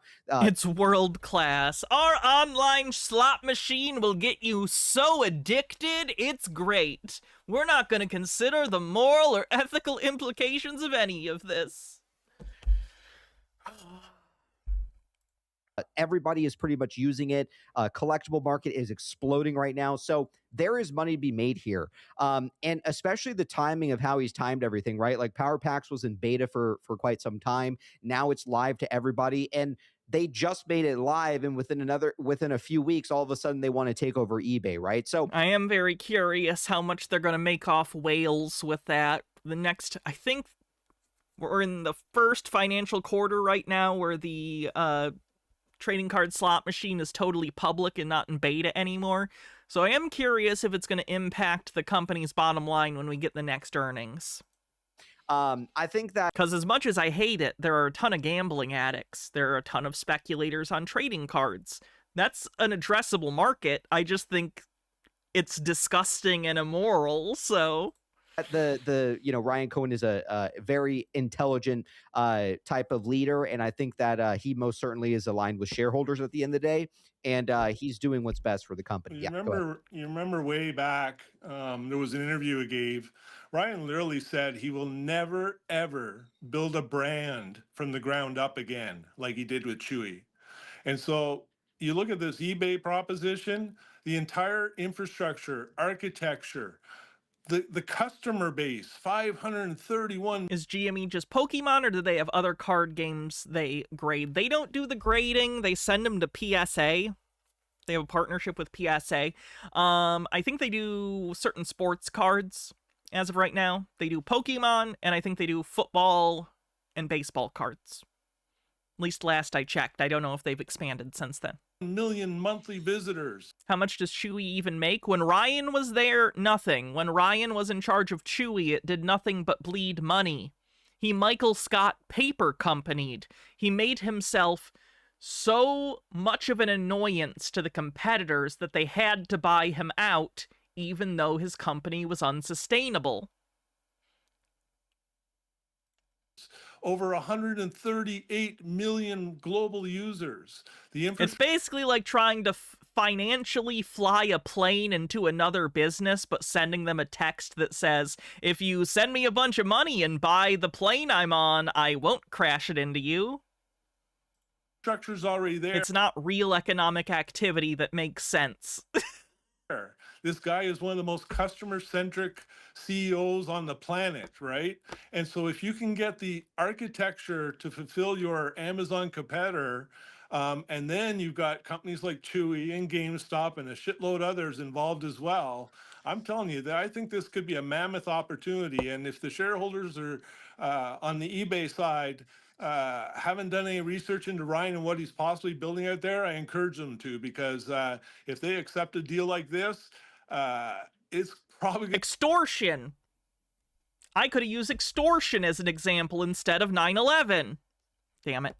Can be very beneficial on their side too. Yeah. Well said, ABC. We have some breaking news here from Synth. He says RC has unfollowed Burry. No shit. Wow. Yep. Can we get a couple other people to confirm that? That's wild. Yeah, that happened a couple hours ago. Yeah, they were following each other. Yeah, so I'm gonna add a new button to the show. It's gonna be like a breaking button with a siren on it every time we get breaking news here at the show. Also, someone had mentioned that there was a shit ton of dockets apparently dropping with the show live, so that's also very interesting too. All right, so let's get into it real quick. Anna Sarah, I know you have stuff with RC Corey. Let me cover just real quick a little bit of this Michael Burry stuff. Wow, I did not know that Ryan Cohen unfollowed him, man. That's crazy. That's crazy stuff. Shit is going down. There's some tinfoil back to the Roaring Kitty movie that points He's to just butthurt. That being something as well. So yeah. Very interesting. Crazy stuff, man. Yeah. Travis, what do you have for us? PCRs are dropping. Oh, they are PCRs. Oh, yeah. Gotcha. Yeah, give me some time. I'll dive in. Go ahead and take a look at it. Dear us for the win. Burry has a small PB. Right on. All right, let's take a look at what this comment from AJ here. The very serious show where they say the guy that sold the stock they like has a tiny penis. Man, this is a fantastic comment. It's a very serious conversation about the market here having to do with Teddy. So Michael Burry says GameStop makes its play. 56 billion for eBay makes perfect sense. In quotations, it says Ryan must see low-hanging fruit, though if huge cash flow could be unlocked as if by a magic wand, one might expect eBay to have found it during its epic search for cash with which to buy back slag heaps of shares. eBay reduced its share count from 1.2 billion shares 10 years ago to 444 million shares today. One of the most prolific buyback programs markets have seen. Ryan cannot be after. Well, obviously he changed his tune because he sold. But AJ here made a comment. What do you mean he changed his tune? Did PP not understand what he just read? Because he didn't change his mind. That was negative on the eBay deal. Did he read that as a positive? Oh my god, PP's illiterate. At least functionally. Oh shit! Ugh. And we'll read it. AJ says, Ryan Cohen began accumulating shares of eBay in February 2026, as indicated in the offer letter. Weeks later, in March, he registered the Teddy.com trademark for an online marketplace. This is by AJ, by the way, the guy that did the big meme stock freak out years ago. The long-term vision is obvious. And someone also compared that the Teddy logo colors kind of match eBay a little bit too, which I thought was interesting as well. GameStop is clearly undervalued and mispriced. Any increase in the share price... To be clear, eBay's colors are multicolored, and so is Ryan Cohen's book. It's a children's book, so yes, there's different colors. Reduces the need for dilution and strengthens its financial position. You may not believe a short squeeze is possible, but that does not make it any less likely. It shows you learned nothing from 2021. And yes, he did not pump any of the stocks in your portfolio. AJ's going for blood, man, when it comes to Burry. With the market on the verge of a downturn, that erodes hedge fund collateral. Interest rates still elevated and facing potential hikes from central banks in Europe and Japan, and GameStop delivering 7 consecutive profitable quarters while launching a new cash-generating Power Packs business. The bear thesis is dead. GME is going to squeeze hard. When it does, the financing of this strategy will be clear. I always find it interesting when they're like, they've had X number of profitable quarters. That's good. Companies are supposed to be profitable. That's the bare minimum. That's not an impressive figure. That's the bare minimum for a functioning company. Here, Teddy is not a side project. It is being built to compete directly with Amazon, and it will succeed. And this is something that we have been discussing for many, many years now, right? And you can see here where that filing was, where he starts to, AJ is correct. I didn't even realize this. So AJ says that he starts acquiring eBay shares or derivatives, I think is how it's mainly in derivatives, I think, February of 2026. And you can see here, this new filing trademark was in fact filed March 6, 2026. So I am putting the two together here like AJ, and I will say, man, it's pretty. Is Teddy still a thing? I mean, what do you mean? The thing they're talking about has never been a thing, but they believe it. To them, Teddy is what they believe is going to be the mega corporation that owns GameStop, Bed Bath & Beyond, eBay, Lego, all sorts of different companies that they're obsessed with. Clear with what's going on here. You fellows have any opinions on this? I didn't know if you guys were aware of this, but this is pretty fucking major if you ask. And to be clear, this Teddy thing is entirely based off of Ryan Cohen's vanity narcissist children's book series, Teddy.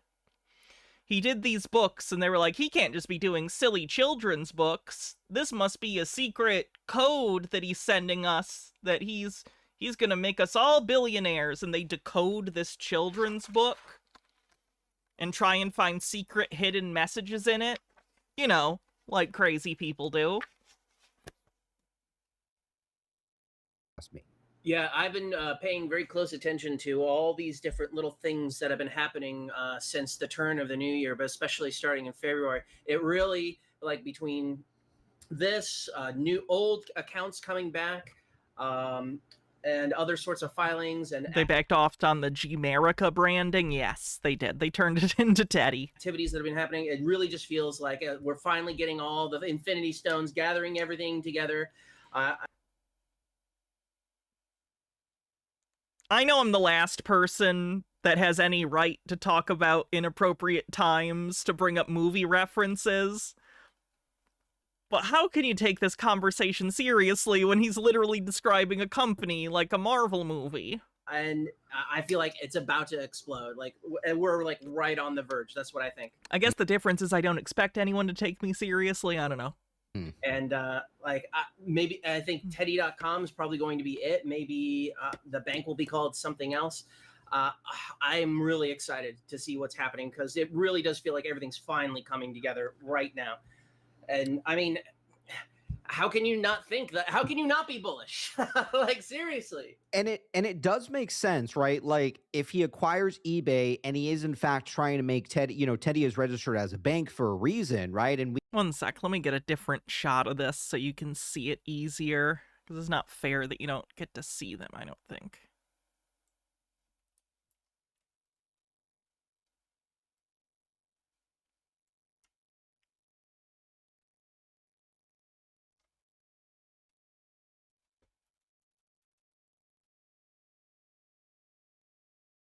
Shoot. Sorry, I know this is taking a sec. I apologize.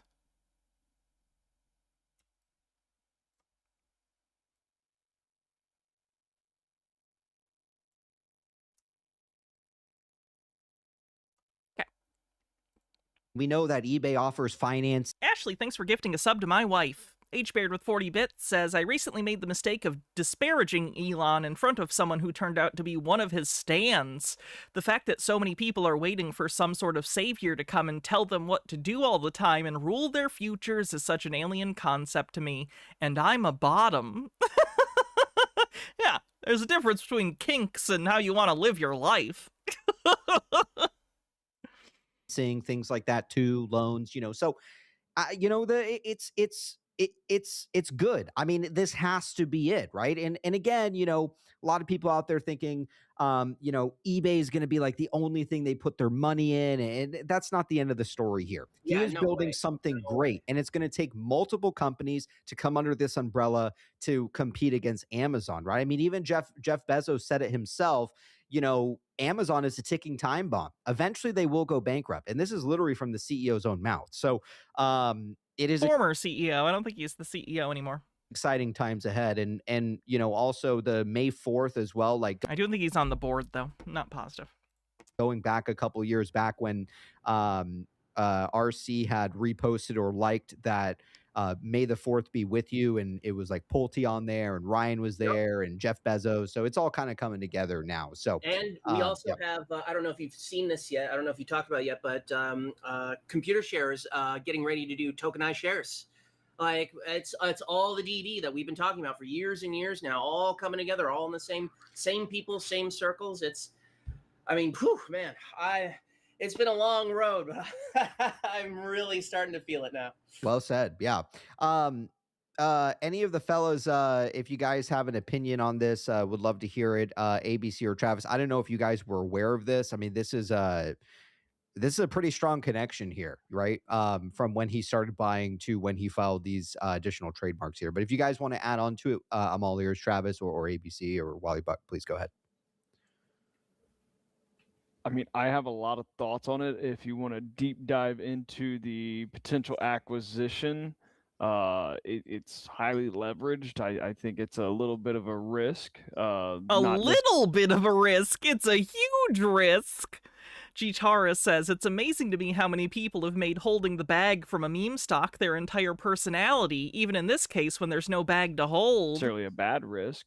I think with eBay having $2 billion of net last 5 years on average, give or take, you would almost need something to offset said net income with, I don't know, some type of Knowles of some sort, whatever. The Knowles have been gone for years. But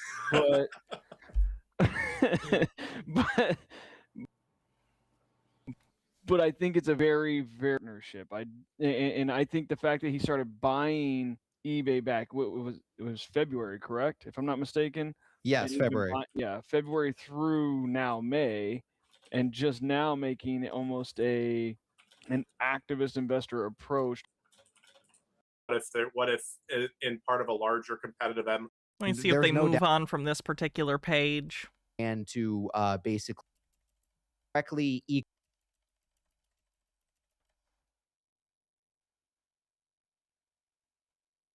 When do they switch the page? As far as being an to Fox and Fox. In the fact, because now we're not talking about a company that's making a couple $100 million a year in net income. We're talking about a company that's making billions and billions of dollars. Benikagami says, it'll never stop amazing me how people can so easily self-report, and no matter how you explain it to them, they'll not understand how stupid they are.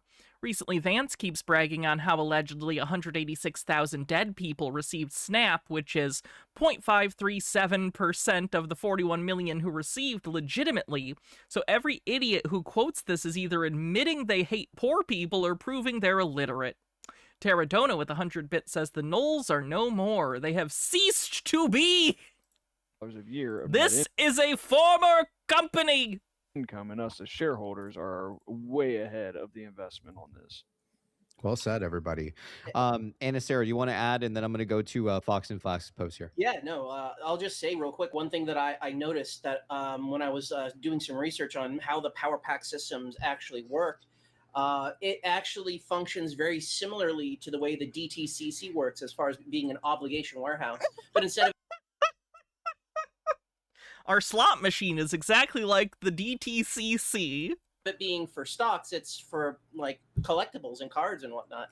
But it's going to be even better because instead of it being this like black mystery box where, we all know is a bunch of obligations that were never met, a bunch of fake shares, synthetic stuff.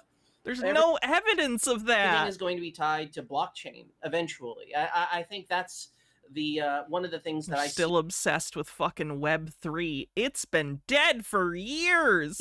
Potentially connecting to the computer share side of things with its tokenized offerings. And it's like, it's almost like they're saying, hey, you do what you're doing, but we can do it better. We can do it more honestly and have a greater integrity. And it's like, what do you even need the DTCC for anymore at that point? So I don't know. Yes, I'm sure GameStop is going to replace the DTCC. For those that don't know, the DTCC is, what's it stand for? The Depository Trust and Something Corporation.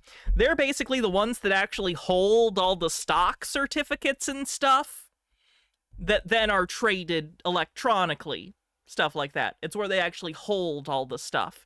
It's a very important place. I just thought that that was interesting. Yeah, I mean, again, this is kind of lining up to be, what we've been talking about for a long time. And also, I'm going to get into this Fox and Flask post here. Snow said, eBay is not undervalued. It's not shorted, nor does it have a high dark volume stock. I don't understand. Well, Depository Trust and Clearing Corporation. Thank you so much, Corax. Okay, it has high institutional holders. That's number one. That's a Larry Chang signal where, he had screenshotted the institutional holders of GameStop. It's only 33%. They have like upwards of, it's like 90+%, right? It's insane institutional holdings. Not only that, it's already a well-known brand, an established brand, and it's directly e-commerce, right? And what we've been discussing for a long time is that what you've seen Ryan Cohen do over the years is he's been cutting down a lot of these like stores that are underperforming because a lot of their business is going to come from e-commerce, right? So again, I think that it is very key here that, eBay doesn't have stores for him to close. The company is already in a full transformation, right? It's what he's building. I think he wants this kind of big, like, well-known brand to basically acquire here to, in fact, take on Amazon. So let's take a look at what he just says fucking nothing. Fox and Flash has to say here. We have a whole lot of stuff to get through, so let's start here. Fox. All right. We might come back to them, maybe not, but I would like to get some of this other stuff in too. So let's move on for now. Oh, here is a post from PP, though. You can't see all of it. Sorry, I'll read it. It says, my opinion is that the reason RC is posting all this stuff and trolling eBay is because they already own it, or the deal has been finalized to a point where it's a sure thing. Speculation, of course, but highly likely. You wouldn't troll like this going into a serious business deal. Just my opinion. Deal was probably already talked about when Nat Turner joined the board and is the reason he has no GME shares but is on the board. Even PP recognizes the behavior of Ryan Cohen makes no sense if he is trying to do an acquisition. He just has to justify it. Oh, they already have it. Whatever. Okay. Oh, this guy, he's so fucking bad. This guy's an idiot. I know he's a kid, he's young, but this guy is so bad, and I feel for him. Woof. All right, let's take a look.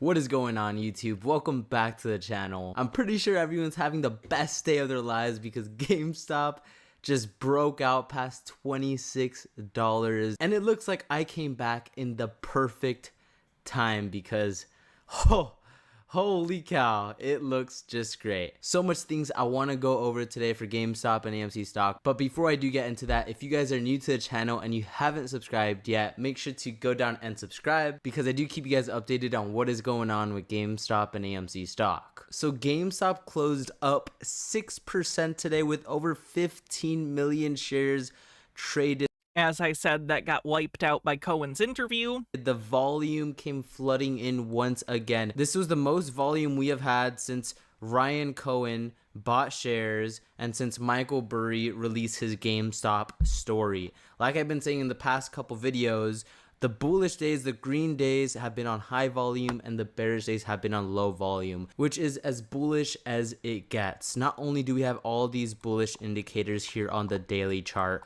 it is looking absolutely insane. But on the weekly charts, we have all these bullish indicators. Like I've been saying on the last couple of videos, this just reminds me of May of 2024. Just you see him having a successful future if he goes into finance? No. He's incredibly immature. When we first started watching him, how do I put this? He gets very emotional sometimes and makes very bad, immature decisions.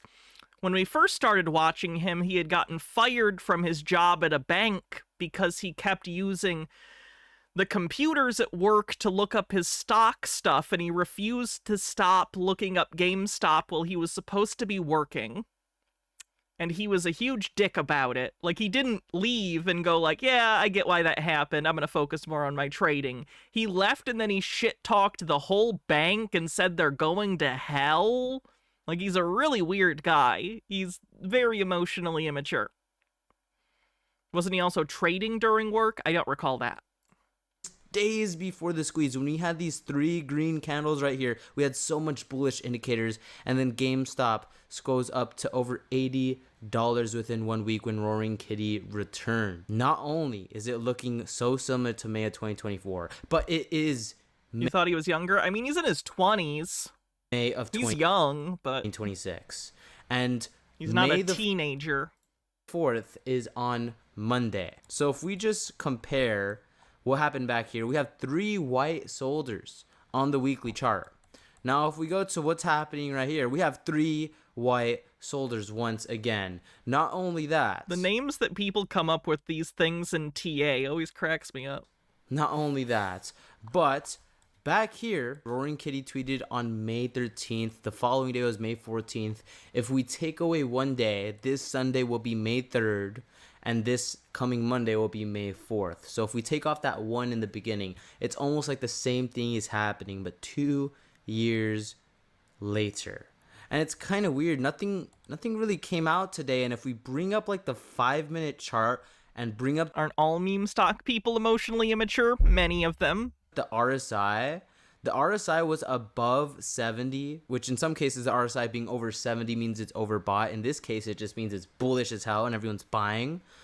But not only was a 5-minute RSI above 70 a lot of the time, the 30-minute RSI closed at 82. So, I mean, GameStop just exploded in the last 2 hours of trading. We literally were at $24.80. I think I'm going to skip his bullshit TA, because who the fuck cares? Hitting me. Something is coming, and it is coming fast. It might be on May the 4th. May the 4th be with you. A week ago, Roaring Kitty upgraded his membership to Pro on stock charts.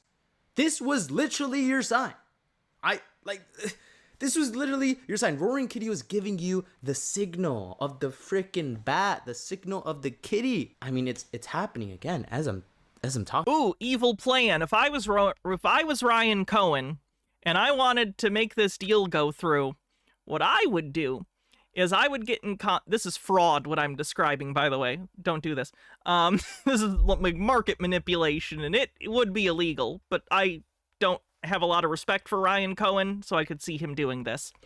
What you would do if you wanted the deal to go through is you find Roaring Kitty wherever he is, you get in contact with him under the table, and you say, hey, I really need this stock to pump so I can get this deal to go through, so our stock is worth more in the transaction. I need you to come back and do the Roaring Kitty thing and pump the stock, and I'll give you X amount of money or equity. It would have to be secretive, it would be illegal as fuck, but it's a strategy. Ashley One Up says, this is not financial advice. Right on. Okay, we went over the chart. What if Roaring Kitty doesn't want to go to prison? Well, then whatever. But I'm just saying, if he wanted to do illegal stuff, that would be the move. Of how, Pokemon cards just went parabolic. They went parabolic in 2020 and 2021. GameStop followed. Now it's squeezing even harder. I am begging these people to understand that while the trading card market is high right now, it will not be forever. The trading card market is cyclical. There are times when it's really popular, and then it kind of dies down. And then it gets more popular, and then it dies down. This is not where card prices are going to be in perpetuity. Lance with 100 bits says, normally this happening is bad, but since it's happening to GameStop, it's good, is basically what he said. Dillis Filler says it would be fraud, so to speak. Than anything we've ever seen, and GameStop has yet to follow. PSA Cards posted this today at noon and said classic Moon Kitty under this Pokemon card. I mean, what the hell? What the hell? This guy said someone keeps hammering. It's because it's an Eevee, or whatever, an evolution of an Eevee. Umbreon? Whatever. They're calling it a kitty. There's a moon in the whatever. These GME June 30 strike calls relentlessly. After an initial large order with nearly 5,000 contracts, they or someone else keeps adding.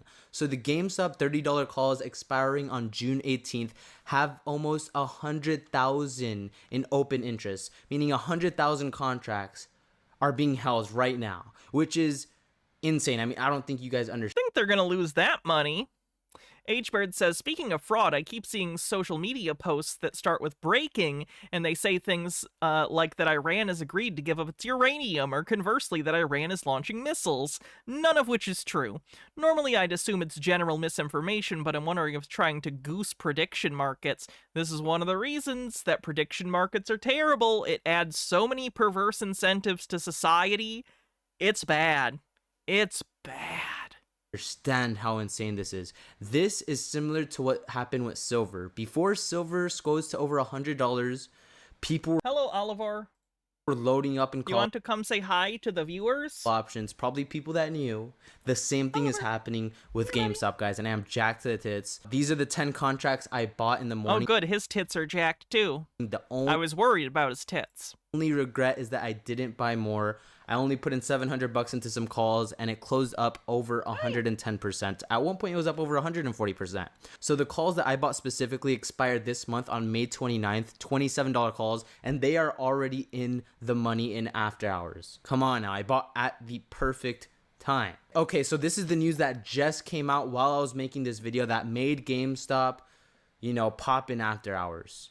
eBay. GameStop is preparing an offer for eBay that could come as soon as this month. eBay is up over 7% in after hours. GameStop is up 5% in after hours at $28 as I'm making this video. eBay is up 8% in after hours, almost 10%. If GameStop acquires eBay, which its market cap is at $46 billion, GameStop might just squeeze to all-time highs. It really might just squeeze to all-time highs. Not even joking, and don't make any financial decisions. Are you talking about the dilution at all? Because it doesn't feel like you're talking about or thinking about the dilution. You know, based off this video. But I literally have chills because I am so jacked to the tits. But that is going to do it for this video. I hope you guys enjoyed. If you did make it to the end of the video and you haven't subscribed yet, what the hell are you guys doing? Make sure to go down and subscribe. GameStop is basically up over 10% as I'm making this video with plans to acquire eBay. That news just dropped right now while I'm filming this video. So my game plan for GameStop. Harold Edelman, the thing is, Roaring Kitty could do that at any time, basically. He could come back, and I think the pump would be less than he would expect. I think there's diminishing returns because he's already done it twice, basically. But I don't think he would do it just for Ryan.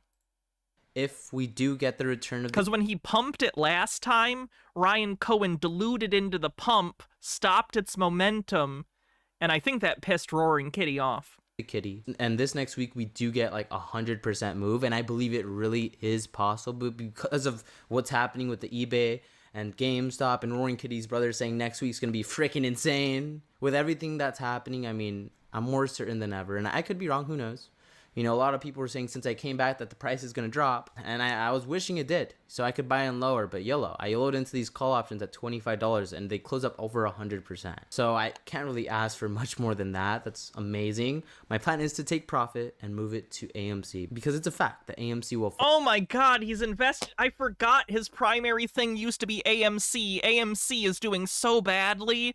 They just had their quarterly results, and they lost like $100 million. It's so bad. AMC is bleeding. AMC is dire. GameStop bankruptcy's been off the table for years because they diluted and got billions of dollars from the apes. AMC bankruptcy is still on the table. AMC is doing so bad, and they might not be here in the nearish future.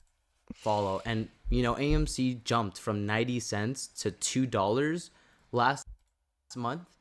Let's see what it's at right now. I'll look it up. Hold on. AMC stock. How did the earnings report impact it? Probably not well. Okay, yeah, it's down. It's down. It's at $1.52. Oh.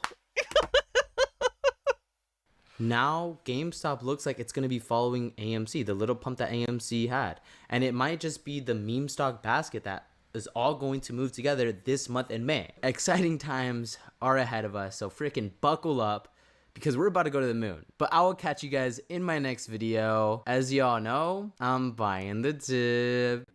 Here we go. Come on, push it. Buying the dip. Buying the dip. He has a bad AI outro song. Buying the dip. Buying the dip. Here we go. Okay. Let me see. This is more TA? I don't think I really cared about reading or watching this one.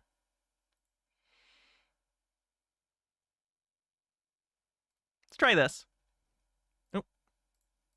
Just released news that what is going on, YouTube? Welcome back to the channel. So GameStop just released news that it's planning to acquire eBay for $56 billion.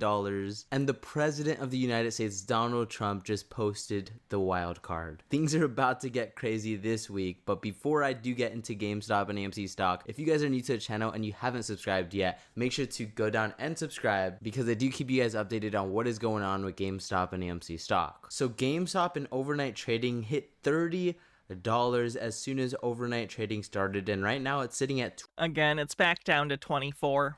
$28.50, up almost 8%. The volume is going to come in and it is looking like it is about to break out. We have all these bullish indicators, and last Friday GameStop closed above the $26 resistance at $26.53.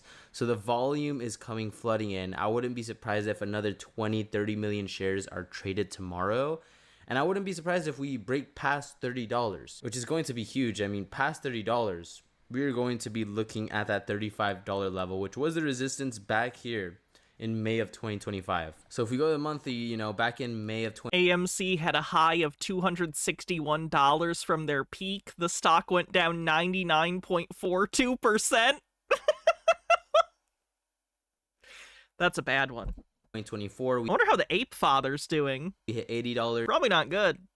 May of 2025, we hit $35, and now May of 2026, we might just the Ape Father's the game or the AMC investor who keeps getting catfished online and scammed. Go to all-time highs with what's about to happen. Obviously, none of this is financial advice. Don't make any financial decisions based off this video. But with GameStop acquiring eBay with a market cap of over $50 billion, it's going to be freaking insane.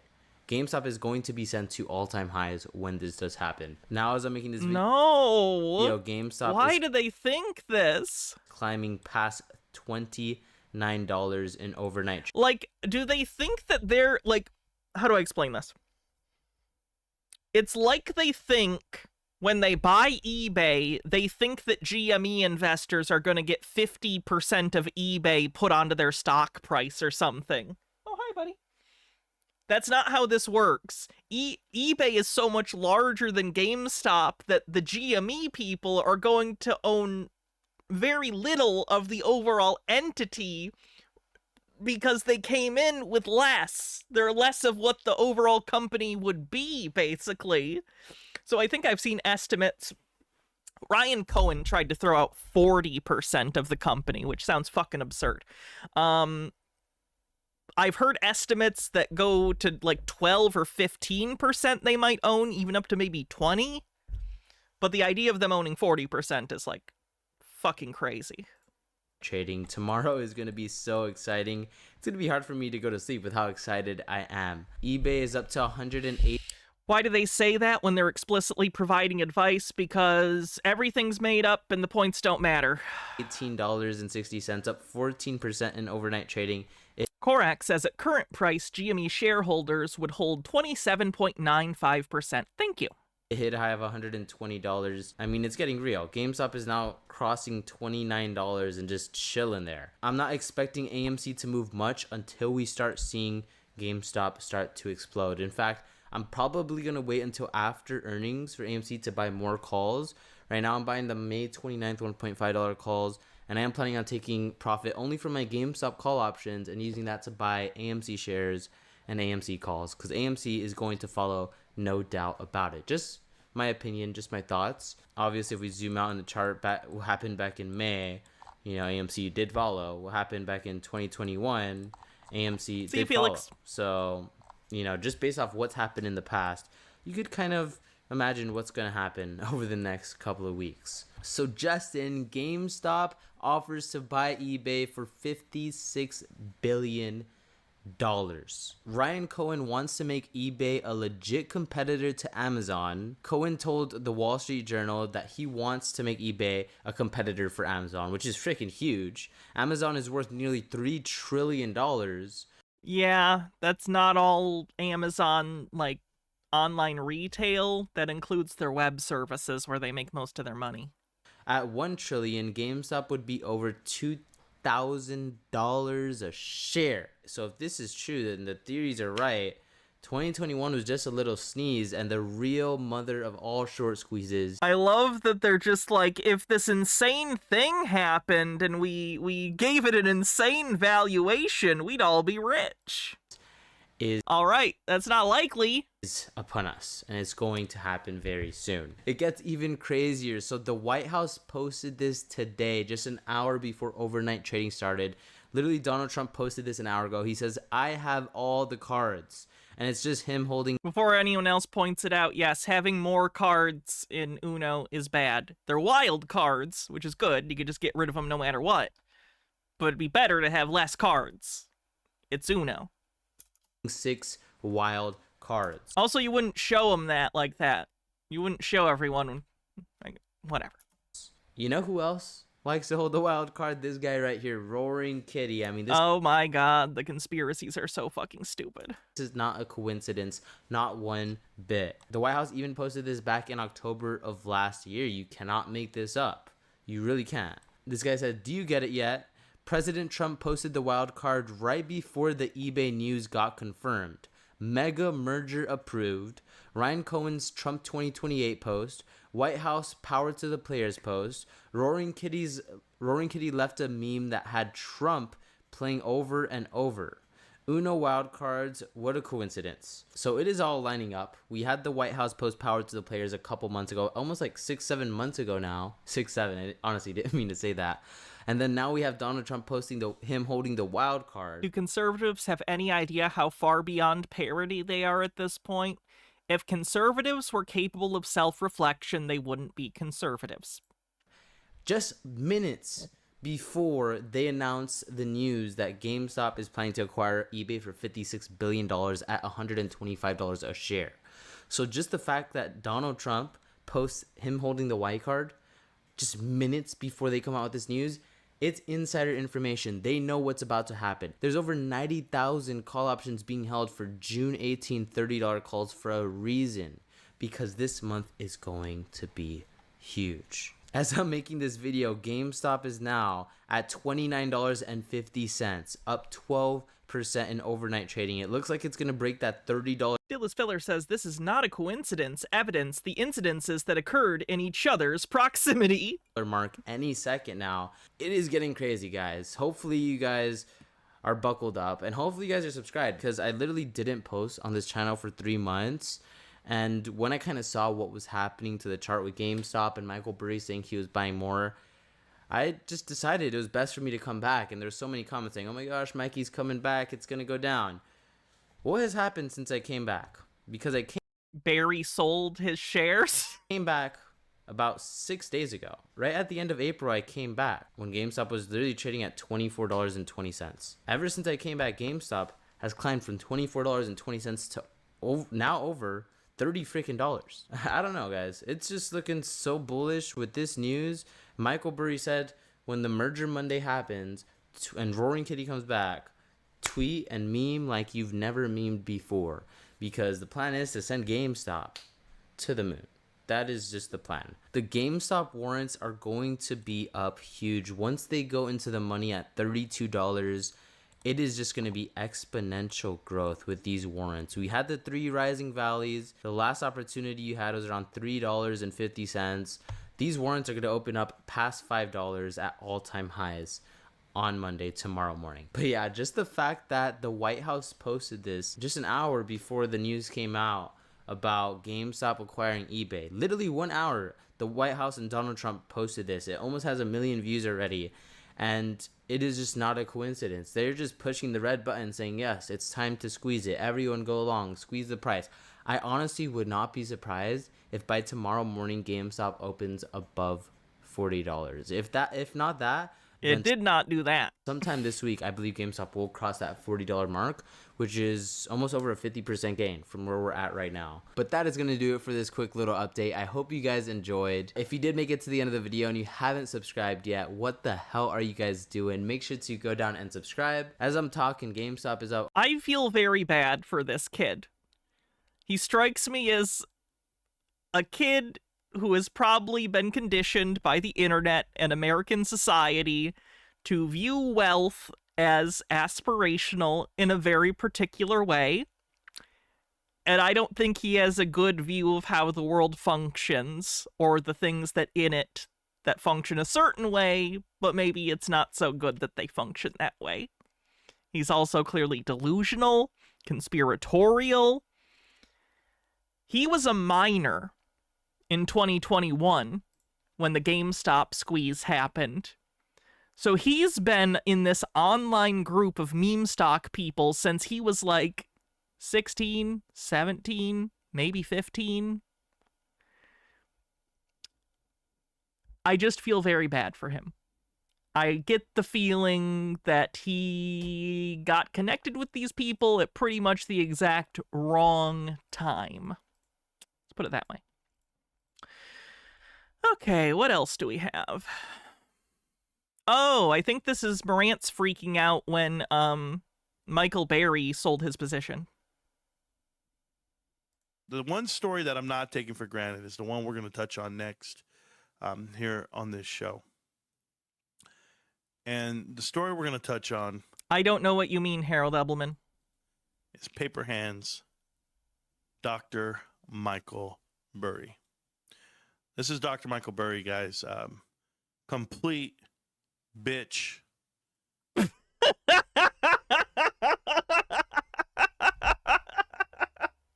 I'll tell it to your face, Michael, and I'll tell it to your one good groomed eye. For the one eye you have. Might not be what you meant. I'll slap it. I swear to you. This guy comes out and says that he wants Ryan Cohen to invest into companies that he's already groomed into finance brohood accidentally. I don't think anyone intended to do this to this kid, but yes, the online ecosystem created the problem for him. Invested in. He wants Ryan Cohen to buy companies that he deems worth valuable. But like I said, you don't know e-commerce, you don't know business. You might be able to trade stocks and get valuation on them, and you might tell them to go buy Wayfair. Do you know why they don't do Wayfair?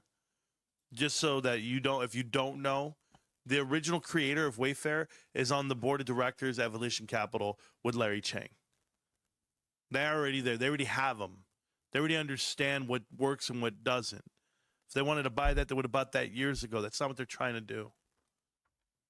They're going after things for a reason. They know exactly what they want to do. They just have to go a roundabout way to do it. But for you to come out, Dr. Michael Burry, and tell everyone that you paper-handed your shares and you want no part of it. A couple of things I've learned about. I like when we frame reevaluating an investment and divesting as paper-handing. Unless you're full-in sunk cost fallacy, get out of here, you paper-handed bitch. You, doctor, is, people want to call you doctor to give you some type of name. I would imagine that he has a PhD of some kind. Let me look this up. Don't really like when people are disrespectful to people with degrees like that. What is Michael Berry's doctorate? Probably finance, if I had to guess. Oh, no! Medicine! He actually has... Oh, it's an MD! That's cool. I didn't know he was an actual medical doctor. Cool beans. Yeah, he's a doctor, you dick. Why in the world are you complaining about him being called doctor? Dr. Michael Burry You said on your Substack that you make millions and millions of dollars on because you're charging a crazy amount of money so people can see your failed trades. I'm telling you now, he's so salty. Nope. You're not going to get any love from me. You're just not. I'm not going to spew it full of hate. I'm going to say it a different way. Your words and your lack of integrity says everything about you. You don't get to come out here. He doesn't have integrity because he sold? And use the community of GameStop investors to subscribe to your bullshit that you put behind a paywall, for you to say you believe in Ryan Cohen, for you to say... I'll be honest, I had the same thought about Barry just wanting to sell Substack subscriptions, which might have been a part of it. But the fact that he's so quickly divesting and saying, like, this ain't the right move, chief, kind of indicates it's not about that, because if he just wanted Substack subscriptions, he'd be pumping this. He'd be going, yeah, this is great, this is awesome, subscribe to my Substack. But he's not, which to me reads as he maybe for some reason really did believe in Ryan Cohen, and then realized, oh no, this guy's an idiot, and then left immediately. That GameStop is the best investment for the next 50 years, and you can't... The best investment for 50 years. You can't even beat the S&P average. Can't even go 50 days with it. What kind of bitch-made shit is that? Oh, but it's the ebb and flow of markets. It's the swing. I don't care about your tax codes and your lack thereof, or this is pattern day trading, or it's not, or I'm going after this. You're a bitch. You've always been one. I've seen your interviews. You sound like one. You move like one. You trade like one. You move like a bitch. What the fuck does that mean? And now you have this. We have this website. We have all this stuff. We talk about what's good back in the day. You're still living in the past? Who are you? Al Bundy with a hand in your pants saying that you scored 4 touchdowns in the first half of Polk High? Is that you? I once called the stock market crisis. I once called Amazon when it was at this X amount of dollars. GameStop is $23, bro. He's 23. I just like how mad he gets. It's not healthy, but I like it. It's so funny. Buy back in and run it back up. Do what you do, doctor. Doctor of nothing. Medicine. He's a doctor of medicine. Doctor of bullshit. I got more faith in Dr. Pepper than I do you, Mr. Burry. I would have gone Dr. Scholl's for that joke. I think Dr. Pepper's overused for that kind of joke. Go Dr. Scholl's. Chitara says, the audacity of him to accuse someone of living in the past when he's trying to recapture a once-in-a-generation, perhaps lifetime stock market event. Complete bullshit. Telling people... It was 3 touchdowns. It was 3 touchdowns in a single game. People that you believe in this investment. Telling people you believe in Ryan. J. Rodimus, thanks for 53 months, says close to a 5th sub, baby. Lance with 100 bits says, does Marcellus Wallace look like a bitch? And Cohen. By the way, speaking of Quentin Tarantino, watch Kill Bill for the first time in years the other day. Was not as good as I remember, and I think it's because since I last watched it, I've gotten into Shaw Scope, like Hong Kong cinema, and a lot of it's just so much better than Kill Bill. So now Kill Bill sucks because it's the less good version of the thing. Anyway, H-Baird says he missed a perfect opportunity for Physician Heal Thyself. I don't think he would get that reference. And the first chance you get, you sell because... I don't take him as a big, like, Shakespearean guy. Oh, no. He's bidding for eBay. You don't know why. You don't understand. Your brain can't wrap around it. I know people like you. You eat one ingredient at a time. You can't do both. Can't have a conversation. You got to separate your peas from your corn and your mashed potatoes, and then your meat, and then your drink. We know guys like you. You're not like us. You're not welcome. No open arms receiving. You know, I got a message today from one of the crowd favorites around here. Got a message. I saw it on eBay. Tarantino never had hopping zombies. Ooh, speaking of different kind... I guess this is more of a vampire thing. Mystics in Bali is coming out on Blu-ray. That's the one with the vampire that's just the head, because this is part of their folklore, like their regional folklore, is that vampires are kind of like just a head with like stuff hanging down and it floats around and good shit. On Xbox, or what was it? X? Twitter? Cosmic Lightning Warrior. Here, if you want more misinformation and more not knowing about anything that fucking happens in this investment, hang out with Cosmic for a day or two. Been MIA for a year, can't get over the fact of whatever he's going through, and what happens? I'm coming back soon. Get ready, we're going to the mothership. I remember I saw the show, the guy, the one show that he had on a comeback, all he did was curse, do this with his wiener, and then say, that's... Did he spin his wiener around literally? Can I get that link? This is what it looks like. Look at that head. Look at that vampire head. Oh, it's fucking organs. That's good shit. That's what it is. And he had no up-to-date information on anything he's talking about. Miss me with the guys who only come around when it's the good times. Miss me with the bullshit. Oh, there's news about games. You've lost Marantz's point. He just wants to bitch and complain about Michael Berry and not everyone seeing his views as genius. Stop here. Let's talk about it. Scarelli. Let's talk about it. De Niro. Let's talk about it. Michael Burry. You're all the same to me. I don't have time for fuckboys. I don't have time for people that are half-stepping. I'm about this investment. I'm about this lifestyle. I diamond hand my shit. I go through it. I see it. I understand it. I brick by... I just don't agree with their lifestyle. Brick it. I know what's coming. Just because Wall Street wants to know every detail, everyone's out here like, wait a minute, hold on. We got to be cautious. What are you cautious with? Were you cautious at $10? Were you cautious at 20? You over here having wet dreams at 30. GameStop has $20 billion in their pocket. Wait, how did it turn into 20 billion? Wait, what? How did it turn into 20 billion? They have like 9.5 billion. They have 4 billion in debt. What? How are you getting oh, you're talking about the 20 that they have in a financing arrangement. Okay. You're not talking about the stuff they actually have. The stuff they have a letter for. Gotcha. Not to mention the other 10 right there on the books. And you're not going to give them value of 30 billion? Well, then I'll just wait.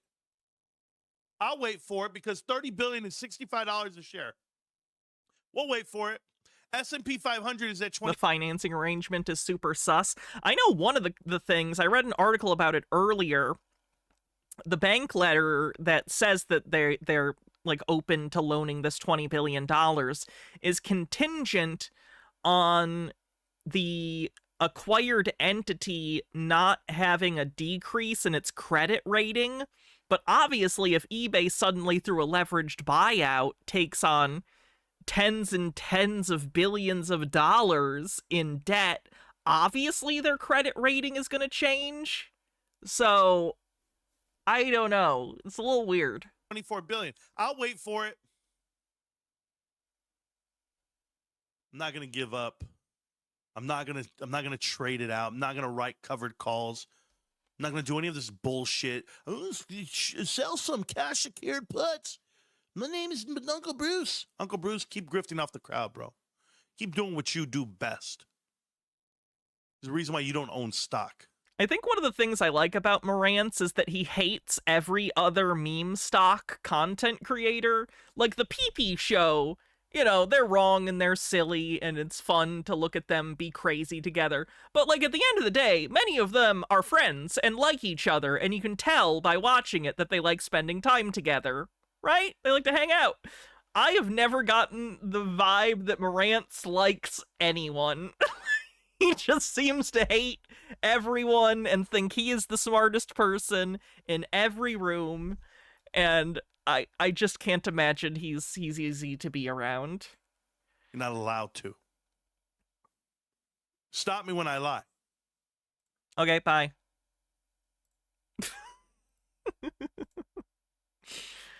Okay, let's look at some more Marantz stuff. Hi, guys. Well, yeah, he's the CC of stonks. That's good. That makes sense. Before I start this, I actually think I have to pee real quick. While I pee, what am I gonna have Chair talk to you about?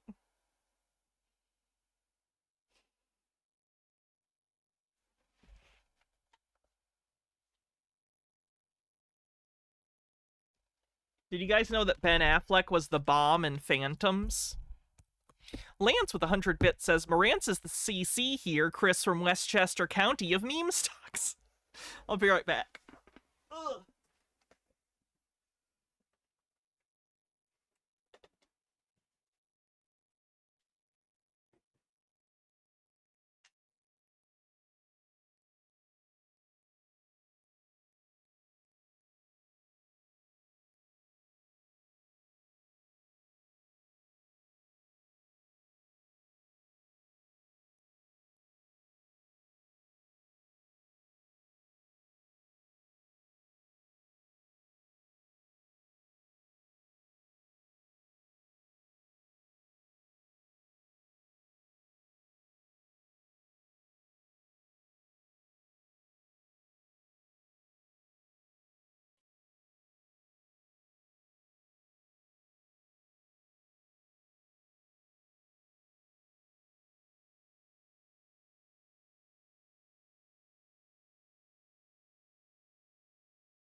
Was he good in Phantoms? I watched the movie, was met. No, it's a line from another movie. It's a line from another movie that he's the bomb in Phantoms.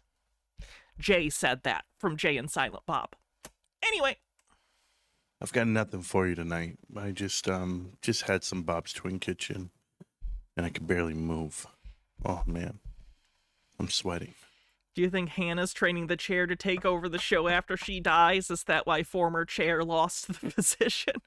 I'm not. When I die, you just get no more content like this, and then it's done forever. All right, check this out.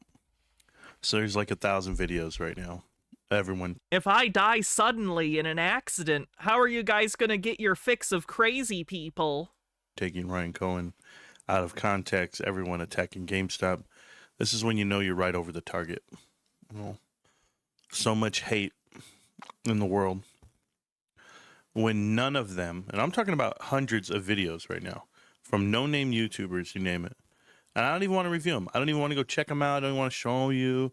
I don't care one bit about them. I'm going to tell it to you like this. GameStop as a company has the ability to deploy their capital. They leverage their capital. These are the things that Wall Street has been asking them to do. Now that they're doing it, now that it's right in front and center. Because the deal doesn't make sense. They aren't saying make any deal with the cash. It needs to be one that makes sense. Now it's dilution. Now it's no good. Now you don't have a plan, you know? Well, they wouldn't need to dilute very much if they had a deal with a company that was more in their price range. Which blows my mind because for me, GameStop has capital. They do. They grifted it off all of the meme stock cultists. Oh my god, what a perfect pause point. Oh, I know. It's not fair. It's just a pause screen, but it's funny. No, it's... Oh no, he's just actually kind of sitting like that, is he? That posture can't be good for your back. It's either we're going to grow organically. You guys remember that commercial that was the anti-weed commercial where it had the like melted girl? Jitara says, Season 1 of Sovset Island wraps up. There should be a Season 2 where meme stocks and Jasara folks are put on an island. I want to see how Jasara and Moas conspiracies interact. Yes, please. And do these things that we're not supposed to do because Pokemon cards and video games is not a way to make money. Now that we go out and we try to acquire something that's bigger than life. eBay is bigger than life. Little grandiose for eBay. Now that we go out and we try to acquire something that's bigger than life, they all try to give it zero value. They don't understand. That makes you larger than life. And M&A. For the ones that do, they're not admitting it. They're still going with the narrative of 2 days ago in those interviews that were not explaining what GameStop's really going to do. Now we'll talk about the little things that no one's talking about. Like a share recall. They're not doing a share recall. Why are you on this? I haven't even heard other GameStop people talk about a share recall in years. Like closing of shorts. You know, the drop down of GameStop's price and then to fall back or to catch back up to $25 today. It proves a couple of things. One, everyone knows exactly what's happening here. If you're oblivious or you're not aware. Correct says, have you seen them try to compare it to the Warner deal? I have seen them do that. Oblivious to the fact that it's an all-cash deal. Yes, for multiple reasons, the comparisons are stupid. GameStop, I feel it's already done. I feel the acquisition of eBay at the price point you're looking at an all-time high. 125 can't even be thought of. You know, guys, 2 years ago, this stock was trading at 60. eBay, great company, by the way. Great company, good sheet, makes money. Yeah, they're in the decline, but I mean, it's still solid as a rock. You know, retained earnings over all these years, $34 billion. Did you say that eBay's in decline? Hasn't their revenue grown over the last 5 years? And their stock price is also up? It's a real thing. Like, I'm not going to pretend they're like a new up-and-coming company, but like, they're doing better than they were. Oh, here's the problem that you're going to have, eBay. Ryan's going to be able to make as much money as you guys did in your whole lifetime, 30 years of this company. He's going to be able to do that in about 5 years. That's the truth. And if Is it bad that I don't want this to happen because I'm concerned for people who use eBay to make a livelihood. But if Ryan Cohen successfully does somehow take over eBay, on some level, watching him destroy the company might be satisfying. Like, I'd feel bad for everyone involved, but like, to see Ryan Cohen shown to be the idiot he is, even to the apes, would be very satisfying to me. You're an eBay investor. Not only are you getting maximum value, a lot of people are not understanding what GameStop's telling you. GameStop Hey, Augie Boo, how's it going? wins no matter what you do. No matter what you decide. Whether, you know, they go sell these options, great, they make cash, but they're offering half cash for this company. That's 51%, 50% of this company. So let's get that very clear. Let's put that way out here in the front. GameStop can buy 50%, a controlling stake of this company called eBay, and how are they going to defend themselves? Their anti-takeover measures, are they going to do that? Are they going to dilute their shareholders? Is that how they're going to do it? Pull out preferred shares out of the coffers? What's their protection mechanism? Because their CEO is selling shares. Their board of directors sell shares. They don't buy them.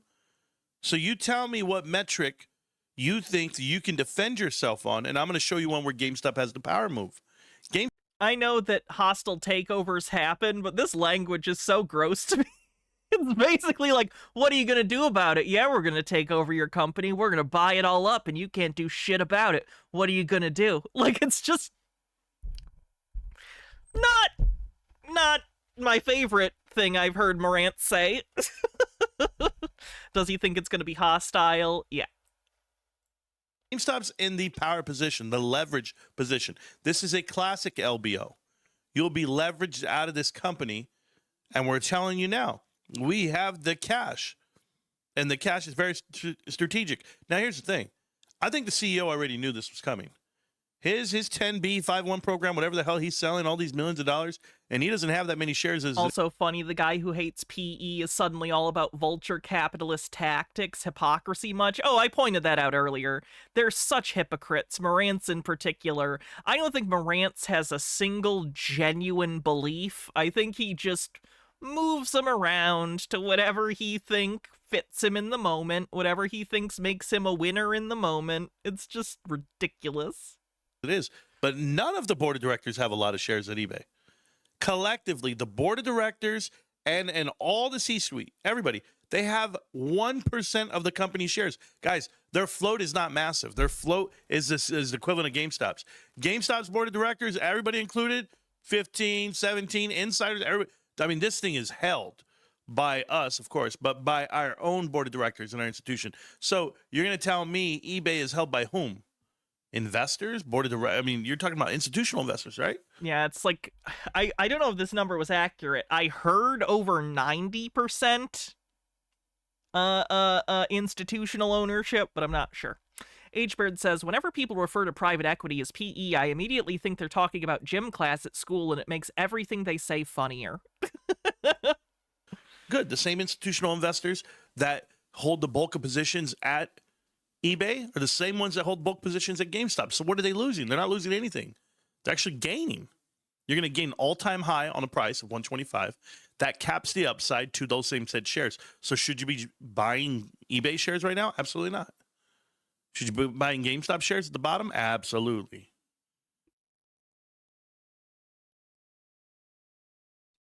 Of course, he assumes GameStop is at its bottom. Because when it's all said and done, babe, they get to merge both companies. There's $4 billion on their sheet. Yeah, so we're giving 9 to get 4. We're giving 8 to get 4. So are we really giving 8? Have you really thought about that, guys? eBay has $4 billion cash. GameStop's paying 8 out of their coffers. Guess what GameStop gets for paying the 8? They get the 4. So what the hell is GameStop really doing? They're going to end up with $5 billion out the gate on this. And billions and billions and billions of dollars in debt. And then you get to see the numbers. And then you get to see 91.4% institutional ownership in eBay. Yeah, I would like to believe that institutions would see that Ryan Cohen is a fucking idiot and not hand him a company the size of eBay. That would be nice. See the cuts. I love the trimming part. I love unless they just want to get rid of their eBay shit and get a premium on it. Getting in shape part. But please do your math on this. Combined floats, new float, new this, new that, wouldn't matter. If you're a GameStop investor, you're going to make money hand over fist. Your shares will not be $25. And if you're an eBay investor, you're going to get $125 when you shouldn't have, because that's extreme overpay, 46% over the premium of the last 4 months. But you're going to be able to max out. You've done the math with an actual CPA, and this deal is shit. I'll have to watch that video. For those that don't know, Sonny Korax here in chat on YouTube is also a YouTuber that covers a lot of this meme stock stuff. You should definitely check out his channel. It is Sonny Korax on YouTube. Returns this year. And then with the cuts and transition in earnings per share, you're going to see GameStop, the refound company, the bigger company, make even more money than what eBay was making. Solely. It's a win-win for everyone. This is elementary at this point. But I think it's going down because I think the GameStop doing the trade anything day, I think that was just a test of how much can they take in, how much can they ship out, what can they do if they put a limit on what you bring into the store versus... They used to have we sell your stuff on eBay stores, and they all went out of business because it wasn't a sustainable business model. Shipping out the store to authenticate, can we handle the logistics of it all, the mail-out program of it all? There's actually a plot point in the 40-Year-Old Virgin. The love interest owns a we'll sell your stuff on eBay store. I think Ryan's the guy. I think he's the man in charge, and I think this is all being done for optics. I think it's all like, oh, yeah, we're going to have a meeting next week. Okay. Why not have a meeting the day of? What's so hard? Make a couple of phone calls. Get them there. This is very important. This is the whole company. Billions and billions of dollars. And we're going to stretch it out. You know why Ryan Cohen came out and said, well, we're going to do some more shares. We're going to do some more warrants at this price, at this new price. You know why? You know why they did the bonds? You know why they raised the cash? I mean, are you listening? They already had the 20. That's hilarious, Harold Elberman. $20 billion. They know, okay, we got 20 billion. Okay, now here's what we can do. Hey, eBay, do me a favor. Give me a number. Do you know what you do? You extract. You extract info in the conversations. We can say we've never talked to them. We can say we've never done things. I'm not naive to this. I watched enough American Idol, America's Got Talent. I watch enough reality TV to see when someone's trying to play me. This is easy. This is theater. Ryan goes in there. We're all watching a movie. The dumb. He plays dumb very well. Give him a pat on his back. He plays dumb so well, it's almost like it comes natural to him. Then he's charming and he has charisma and he tells you, here's what we're going to do, and I want it forever. It's mine. Guess what? He didn't just say that today. He didn't just say that yesterday. He said that to them. Let me prove it to you. Let me show you what I can do. Look at this. Look at that. I'm going to sell my stapler on your website for $250,000. What do you think this is? This is the army that follows. How many people went to that web? Sorry, this is his Patton speech with the flag behind him. M. Scheffler, thanks for 50 months. Website and interacted with that website because of Ryan Cohen put something for sale. Today, what do you do? Put up like 10 things, 20 things, 51 things? Are you tracking what I'm telling you guys? You're in a cult. This is happening. And if you're not invested with GameStop, you're going to be chasing them for the rest of your life. And you're also going to be chasing ghosts. The ghosts of the mistakes of your past. This is your chance to see something that's happening in front of you. I like when he slows down to try and like seem profound. That's always good. Dillis Filler says, where he goes one, somewhere else goes all. Transition, pivot, and be $1 trillion company. Your investment might feel like dilution immediately, but I got to take one step back to get myself ready. And then I walk to it. And I walk to it. But let's just take $400 billion market cap. Can we just try a number like $500 billion market cap? You're looking at $500 a share on a new float of $1 billion. You're looking at... I'm sorry, you think that new shares in this company would be worth $500 a share or even grow to that? Everything they said we couldn't be. When we hit $1 trillion, you'll have $1,000 a share. eBay's gonna hit $1 trillion market cap. What's eBay's current market cap? Hold on.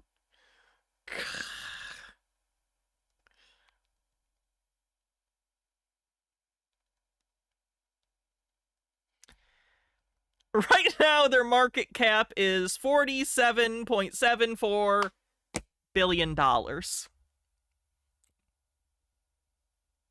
And he thinks they're going to grow that to $1 trillion. Okay. Fundamentally, no short squeeze, no phantom shares, no hypothecated shares, all that nonsense talk. I don't want to hear it. I don't care. I want eBay. And I know we already have it. Enjoy it. I'll see you tomorrow, millionaires. That's it. No live stream, nothing else. I'm going to enjoy my night. I think you should too. A lot of signals here, a lot of smoke. And where there's smoke, well, there's GameStop shares. Peace. Korak says, with that same calculator, projected pro forma post-merger price is $32.16. That doesn't seem great, considering GameStop people would already be getting a lower percentage of the company. So they're going to get less of the shares at that price. Is it even going to be beneficial to them immediately? Like, are their shares going to be worth even less? Technically, at least at first. Oh god. It just doesn't seem like it makes sense to add on that much debt. It's only beneficial to Ryan Cohen, basically. This only makes sense if you're Ryan Cohen specifically.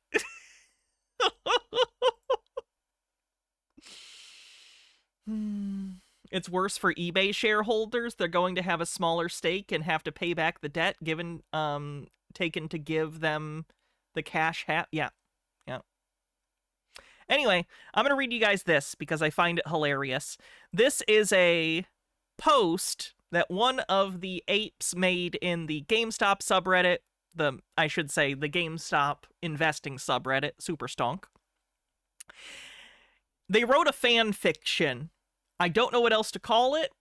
This is a fan fiction where they're imagining what the board of eBay is reacting to the merger stuff.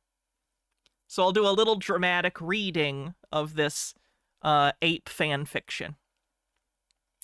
eBay boardroom. This was supposed to be easy, is the title. Setting. Emergency boardroom meeting. Nobody looks shocked, just irritated. CEO. All right, how bad is it? Head of IR. GameStop formally offered $125 a share. Board member 1. That little mall retailer? Head of IR. The little mall retailer currently has a following willing to crowdfund a hostile takeover by buying vintage junk on our own platform. Head of PR. The slogan is sell your stuff on eBay so Ryan Cohen can buy eBay. Board member 2. That's actually pretty good. CEO. Focus. CFO. The stock's becoming a referendum on management's competence. Board member 1. Well, that's annoying. Board member 2. Which part are shareholders disagreeing with? Head of strategy. Apparently none of it. General counsel. And every time we respond publicly, people repost the DOJ harassment settlement. Board member 1. Can't we bury that story already? General counsel. Sir, the phrase criminal penalty for harassment and intimidation tends to stick in people's minds. CEO. Amazing. One bad cyber-stalking incident and suddenly nobody trusts management anymore. General counsel. To be fair, it was multiple employees. And obstruction. CEO. Thank you, legal. Head of IR. Insider selling data is also spreading again. Board member 2. Which version? Head of IR. Over 100 million sold by insiders with zero open market purchases version. Can they prove that? Yes, that's the problem with SEC filings. Compensation chair. I still don't understand why retail investors care so much about insider buying. CFO. Because it's easier to demand shareholder alignment when nobody checks if we actually own shares. Board member 2. Fair point. Let me read the comments real quick. Oh, that's funny. Korak says they do realize all the people related to that case were fired and the CEO also resigned. No one related to that case works at the company anymore. Anyway. Head of marketing. The bigger issue is Cohen keeps mocking the marketing budget. CEO. What about it? Head of marketing. He says spending $2.5 billion to maintain flat relevance is corporate hospice care. Long silence. Board member 1. That's also pretty good. No, it's not. Acting like you don't need to advertise your company is stupid. That's a stupid thing to believe. H-Bird says, what does insider buying mean? Did they block any offers from Star Wars cards the CEO wanted? They mean the board not buying shares in the company they're on the board of their own volition outside of compensation packages. He's effectively telling shareholders this company should print money, but management optimized it for executive comfort instead. Board member 2. That's unfair. Head of strategy. Is it? Compensation chair. Look, this company worked perfectly for years. Slow growth, safe board seats, predictable compensation. Nobody expects some activist billionaire to show up and ask personal questions. Board member 1. Exactly. This was supposed to be a forever company. Like, even in their fanfic scenario, can I point out that they're making fun of a company with steady, safe growth? Like, not every company is a steady, safe growth company. Some take larger risks, but that's not inherently a bad thing. Your company is stable. You have a stable growth rate. That's good. That's fine. As long as your company's functioning, that's a good thing. Oh my god. Can't we just dismiss him as a meme investor? Sir, the meme investor now has financing partners and national media attention, which he used to great effect on CNBC. General counsel, and suspending his eBay account somehow turned him into a free speech martyr. Selling stuff on eBay is free speech. Did you know that? Board member 2, we suspended the guy trying to buy the company through our own marketplace. In hindsight, that may have looked petty. Head of PR, the internet's calling it the most eBay response imaginable. Head of IR, retail investors genuinely think he wants to fix the place. Board member 1, does he? Head of strategy, probably. That's why it's dangerous. They're all cartoonish evil villains, and Ryan Cohen is obviously the good guy, so they cartoonishly are mad he wants to, quote, fix the company. The account was back up less than an hour later. Of course it was.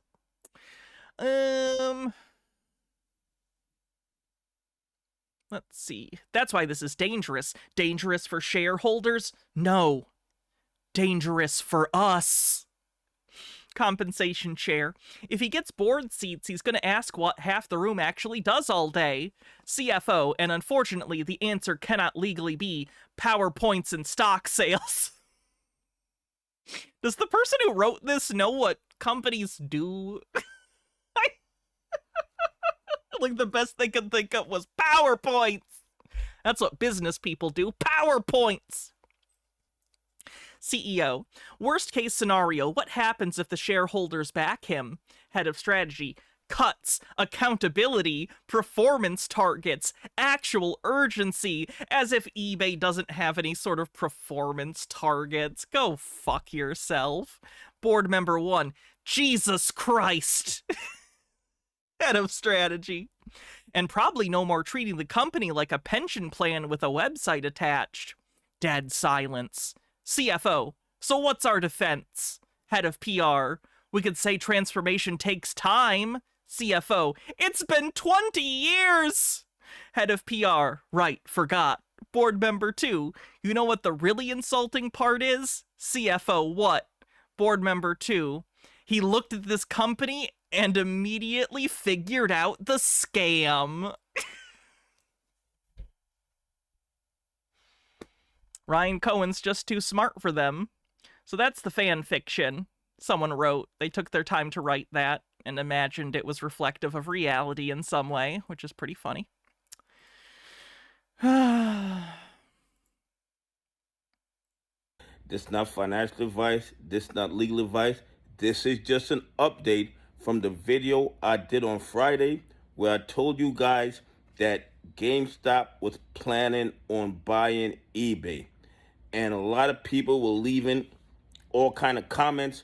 Oh, that can't happen. eBay's worth so much more. Oh, was this guy disbarred? What did he get disbarred over, do you know? Then GameStop, how are they going to acquire eBay? Guys, listen, this right here behind me is the official proposal. The official proposal. And they are offering to buy eBay at $125 a share, which is up about 46% from when they first started. He was disbarred for stealing client money and hopping town. Ooh, classy. Acquiring eBay in February. So they planned this since February, and they're offering 46% more than what they paid for the shares back in February. Guys, this is going to change the whole financial landscape. And you know what he said? You know what Ryan Cohen said? Ryan Cohen said that they plan on being a competitor of Amazon. I'm planning on becoming a competitor to McDonald's by cooking patty melts in my kitchen. He is... What do you mean that doesn't add up? Check the website. Acquiring eBay to go up against Amazon. Guys, we're looking at the Berkshire Hathaway of this generation, and imagine what GME stock price is gonna be worth if this goes through. GME already owns 5% of eBay in its entirety. They already own a 5% stake, and they're gonna finance the rest of the purchase agreement of eBay. Mickey D's doesn't have patty melts? I'd say same category. That's the same product category. If they did have patty melts, they'd probably be the worst patty melts of all time. And I believe it is going to go through. I'm going to tell you why. Ryan Cohen, he dots his I's, he crosses his T's. He knows what he's doing. You saw what he did with Chewy.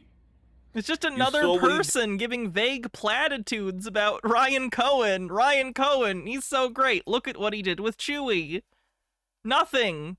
He made a company that wasn't profitable and forced another company to buy them. That's not positive economic activity. That's basically a hack that takes advantage of the system without actually adding to it in any positive way.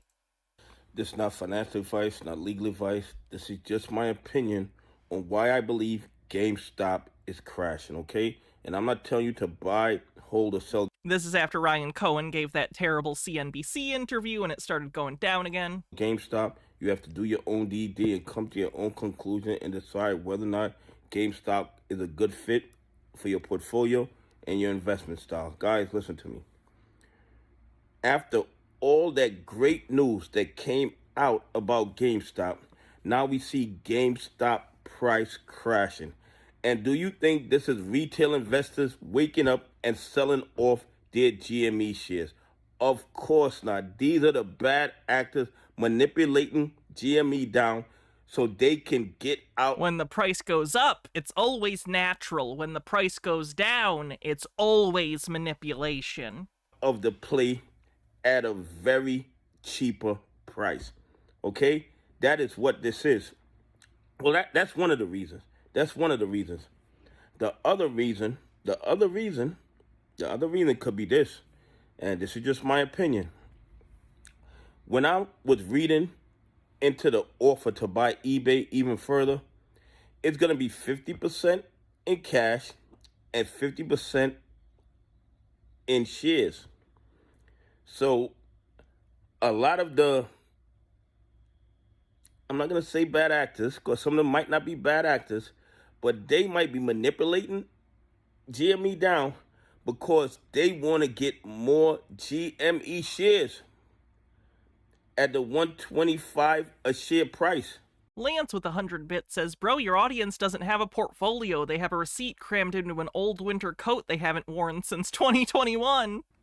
Because the cheaper GME is, when this deal closes, the more GME shares they are going to get. Okay, I mean, that is obvious. But the other thing is this also. You're going to see, and this is just my opinion, a dilution of GME, which could potentially, temporarily push the price down. That's as close as they'll admit to this being dilutive. And some people might panic, but me personally, if they're able to push GME down after this deal is done, I consider that to be one of the greatest buying opportunities on the planet. Okay? Because initially it's going to go down. Well, it's going to go down. It could go down because of the dilution with all the additional shares they're going to give to eBay to make that deal go through. So initially, GME stock price could go down.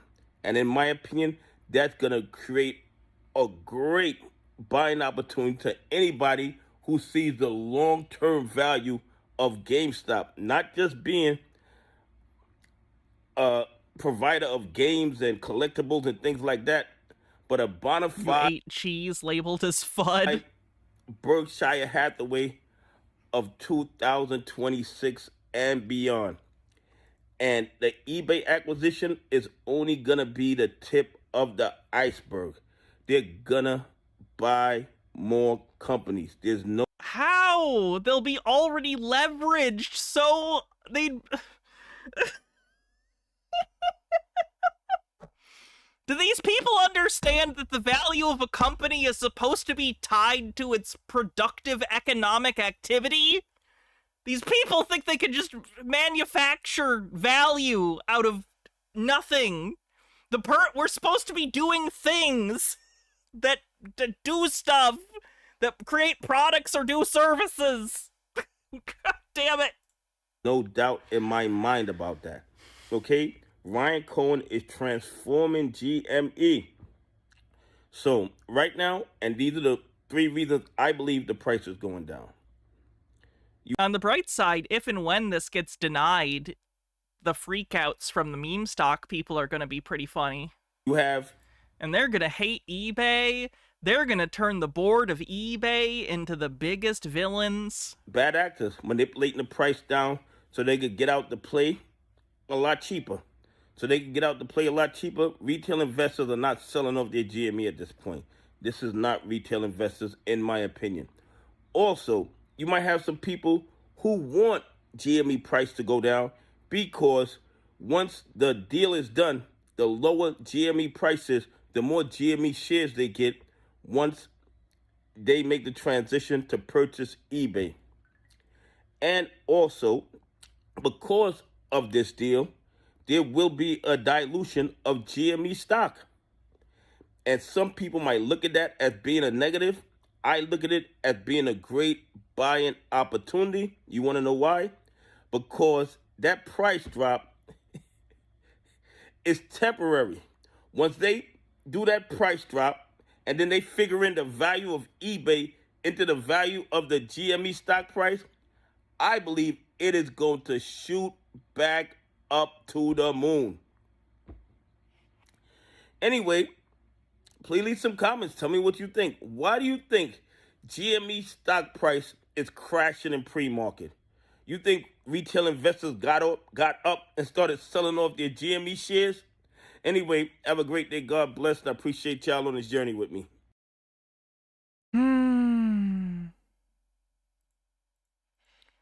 I think that might be it for the day. There were some more Ryan Cohen interviews. There's more PP show. Of course, there's more Marantz. Charlie covered the GameStop merger and made fun of it. So Marantz, of course, did a response video that made him look like a douchebag.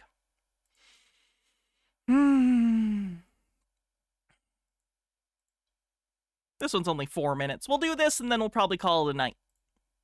All right, guys. So I watched Ryan Cohen's interview with CNBC that he did yesterday. I've watched it, I'd say, about 7 times. Even I only watched it like thrice. Being fair. There's a lot of things I'm analyzing. And it's things like this. I'm going to tell you guys something, okay? When he's talking to people in a room that he can't bring himself down to, right? Supposed journalists, analysts, whatever they are, they're there to ridicule him. They're there to pick him apart. They didn't ridicule him until he was ridiculable. They asked him normal questions that he acted insane about. Because that's what they've done his whole career. They've never been on Ryan's side. They've never championed for Ryan. But Ryan said things like... I'm sorry, do you think it's their responsibility to champion Ryan Cohen? No, you guys said GameStop was going to fail, and look at it now. It makes a couple of bucks. You see, he talks that way as in to tell you a couple of $1 million, $400 million, that's nothing to him. He's not here to make $50 million a quarter. He's not here to manage a business that nets a profit of this amount. He's looking at GameStop in a very different light than what people look at GameStop. His vision of GameStop is so much bigger than media cares to give him. Well, mass media. They're right there telling you, well, where are you going to get the $50 billion from? And he's just saying to himself, like, hey, listen, I already told you. It's over there. Go look at the website. But it's not. The website's math doesn't add up, Marantz. You have stock, have cash. Like, it's simple, so simple. Why does he have to explain it to you? It's so simple, only an idiot could understand it. Line by line, dollar for dollar. Are you buying the company or are you selling the company? No? Okay, good. You're not part of the deal. So, if you've ever seen a Ryan Cohen interview outside of CNBC, it's phenomenal. He flows, he talks, he goes into detail. Weird that he keeps handicapping himself by acting like an idiot on that one particular show. He should stop doing that. Tell you everything he has to tell you, but his mind is accelerated. He has to decelerate when he talks to these people. Did you hear how slow and meandering Ryan Cohen was during his interview? And he's acting like he's a super genius? So for him to say it makes a couple of bucks, you know, we're doing better. Like, he's basically trying to tell you, yeah, here's the business model, here's where it's at. But this is a guy, if you guys think that he doesn't know how to do simple arithmetic, or he hasn't figured the math out. Okay, he didn't, though. The arithmetic was not adding up. That's why the question was asked. They've done bond offerings, they've done share offerings, they have compensation packages that are just, you know, filled with very intricate detail. Then in addition to all of that, Ryan built Chewy.com from the ground up in his 20s. Wow, he built a wildly unprofitable company that he forced a competitor to buy because it was hurting their bottom line. That's so impressive. I wish I could be a Nepo baby. Gitara says this idol worship sickens me, doesn't it? You think he's some mass billionaire buying shares? I love what Larry Chang did. Larry Chang said, show me who, in any company, CEO, chairman of the board, all of them, who's actually buying shares in the open market? Who's doing that? Other than GameStop executives. Because it's nobody else. And they're doing it often. So Ryan tripled down for a good reason on his investment. He's going to do an interview this afternoon with Charles Payne on Fox. I'm not a fan of Charles Payne. Never have been. I think Charles Payne, for the lack of a better term, is a dick rider. My honest opinion. He went and bought AMC, not knowing what the hell private equity is or Adam Aaron is, or he bought it because the people have it. I mean, it's really stupid what he can tell me. So, like, I don't... Can I ask, why do adult men talk like 14-year-olds now? What's up with that? Has this always been the case? It feels like a lot of adult men just intentionally talk like 14-year-olds, like on Xbox Live Chat. What the fuck are they doing? I don't put any weight on Charles Payne's words. It's just a platform for Ryan to be himself if he chooses to open up. That's it. But guys, remember what he's telling you, the psychology of it all. You're not in this world. I don't have to explain myself to you. And he's absolutely correct. If you're not a GameStop holder, investor, then why are you even questioning it? Me, I know what I have. And I think everyone here knows what Ryan is and what he's worth. Certainly to our company. A grifter and shit. All right, I got to get going, guys. I'll see you guys around. And Ryan, have fun with it. It's your day. Peace. Oh, Jesus. You wish someone believed in you the way they believe in Ryan Cohen? I don't think anyone wants that. You don't want people slavishly devoted to everything you say and who you are. That's how you turn into an asshole. That's how you turn into a narcissistic piece of shit. At least in my opinion. All right, so that is it for today. Thanks everyone for checking out meme stocks again. I'm sure we'll return to it soon when we get more information about eBay's response to all of this, and of course the reaction of the meme stock folk when that inevitably happens. So, tomorrow we're going to be doing Sovereign Citizens. If you like Sovereign Citizen stuff, do not miss tomorrow. We're going to be doing the rest of the saga of Mel Fletch, who we were covering yesterday, who had her house foreclosed on. We have some more information about that. We also are going to cover, if we have time, some Sovereign Citizen documentation that was leaked to the internet. So like their scripts for traffic stops, some of their pseudo-legal fraud documents. So we'll get to look at some of that too. It's going to be a lot of fun. So, Who will we raid on Twitch? What day? That's tomorrow. Probably around 5 o'clock. Around 5 o'clock Eastern tomorrow. We will raid KF Logan. One of the most based newspapers in the country. Not because it gives opinions. I didn't mean to do that. I didn't mean to hit that request button. Can I undo it? Cancel. I did not mean to do that. I meant to raid. The heart of British politics, perfectly, right? It exposes it through all of the private contracts that it goes through, and it goes, it goes through the. Have a great night, everyone. See you tomorrow. Because they're always trying to shut them off. And if I don't, have a good weekend. He can still come out with Bye-bye. tripe like that.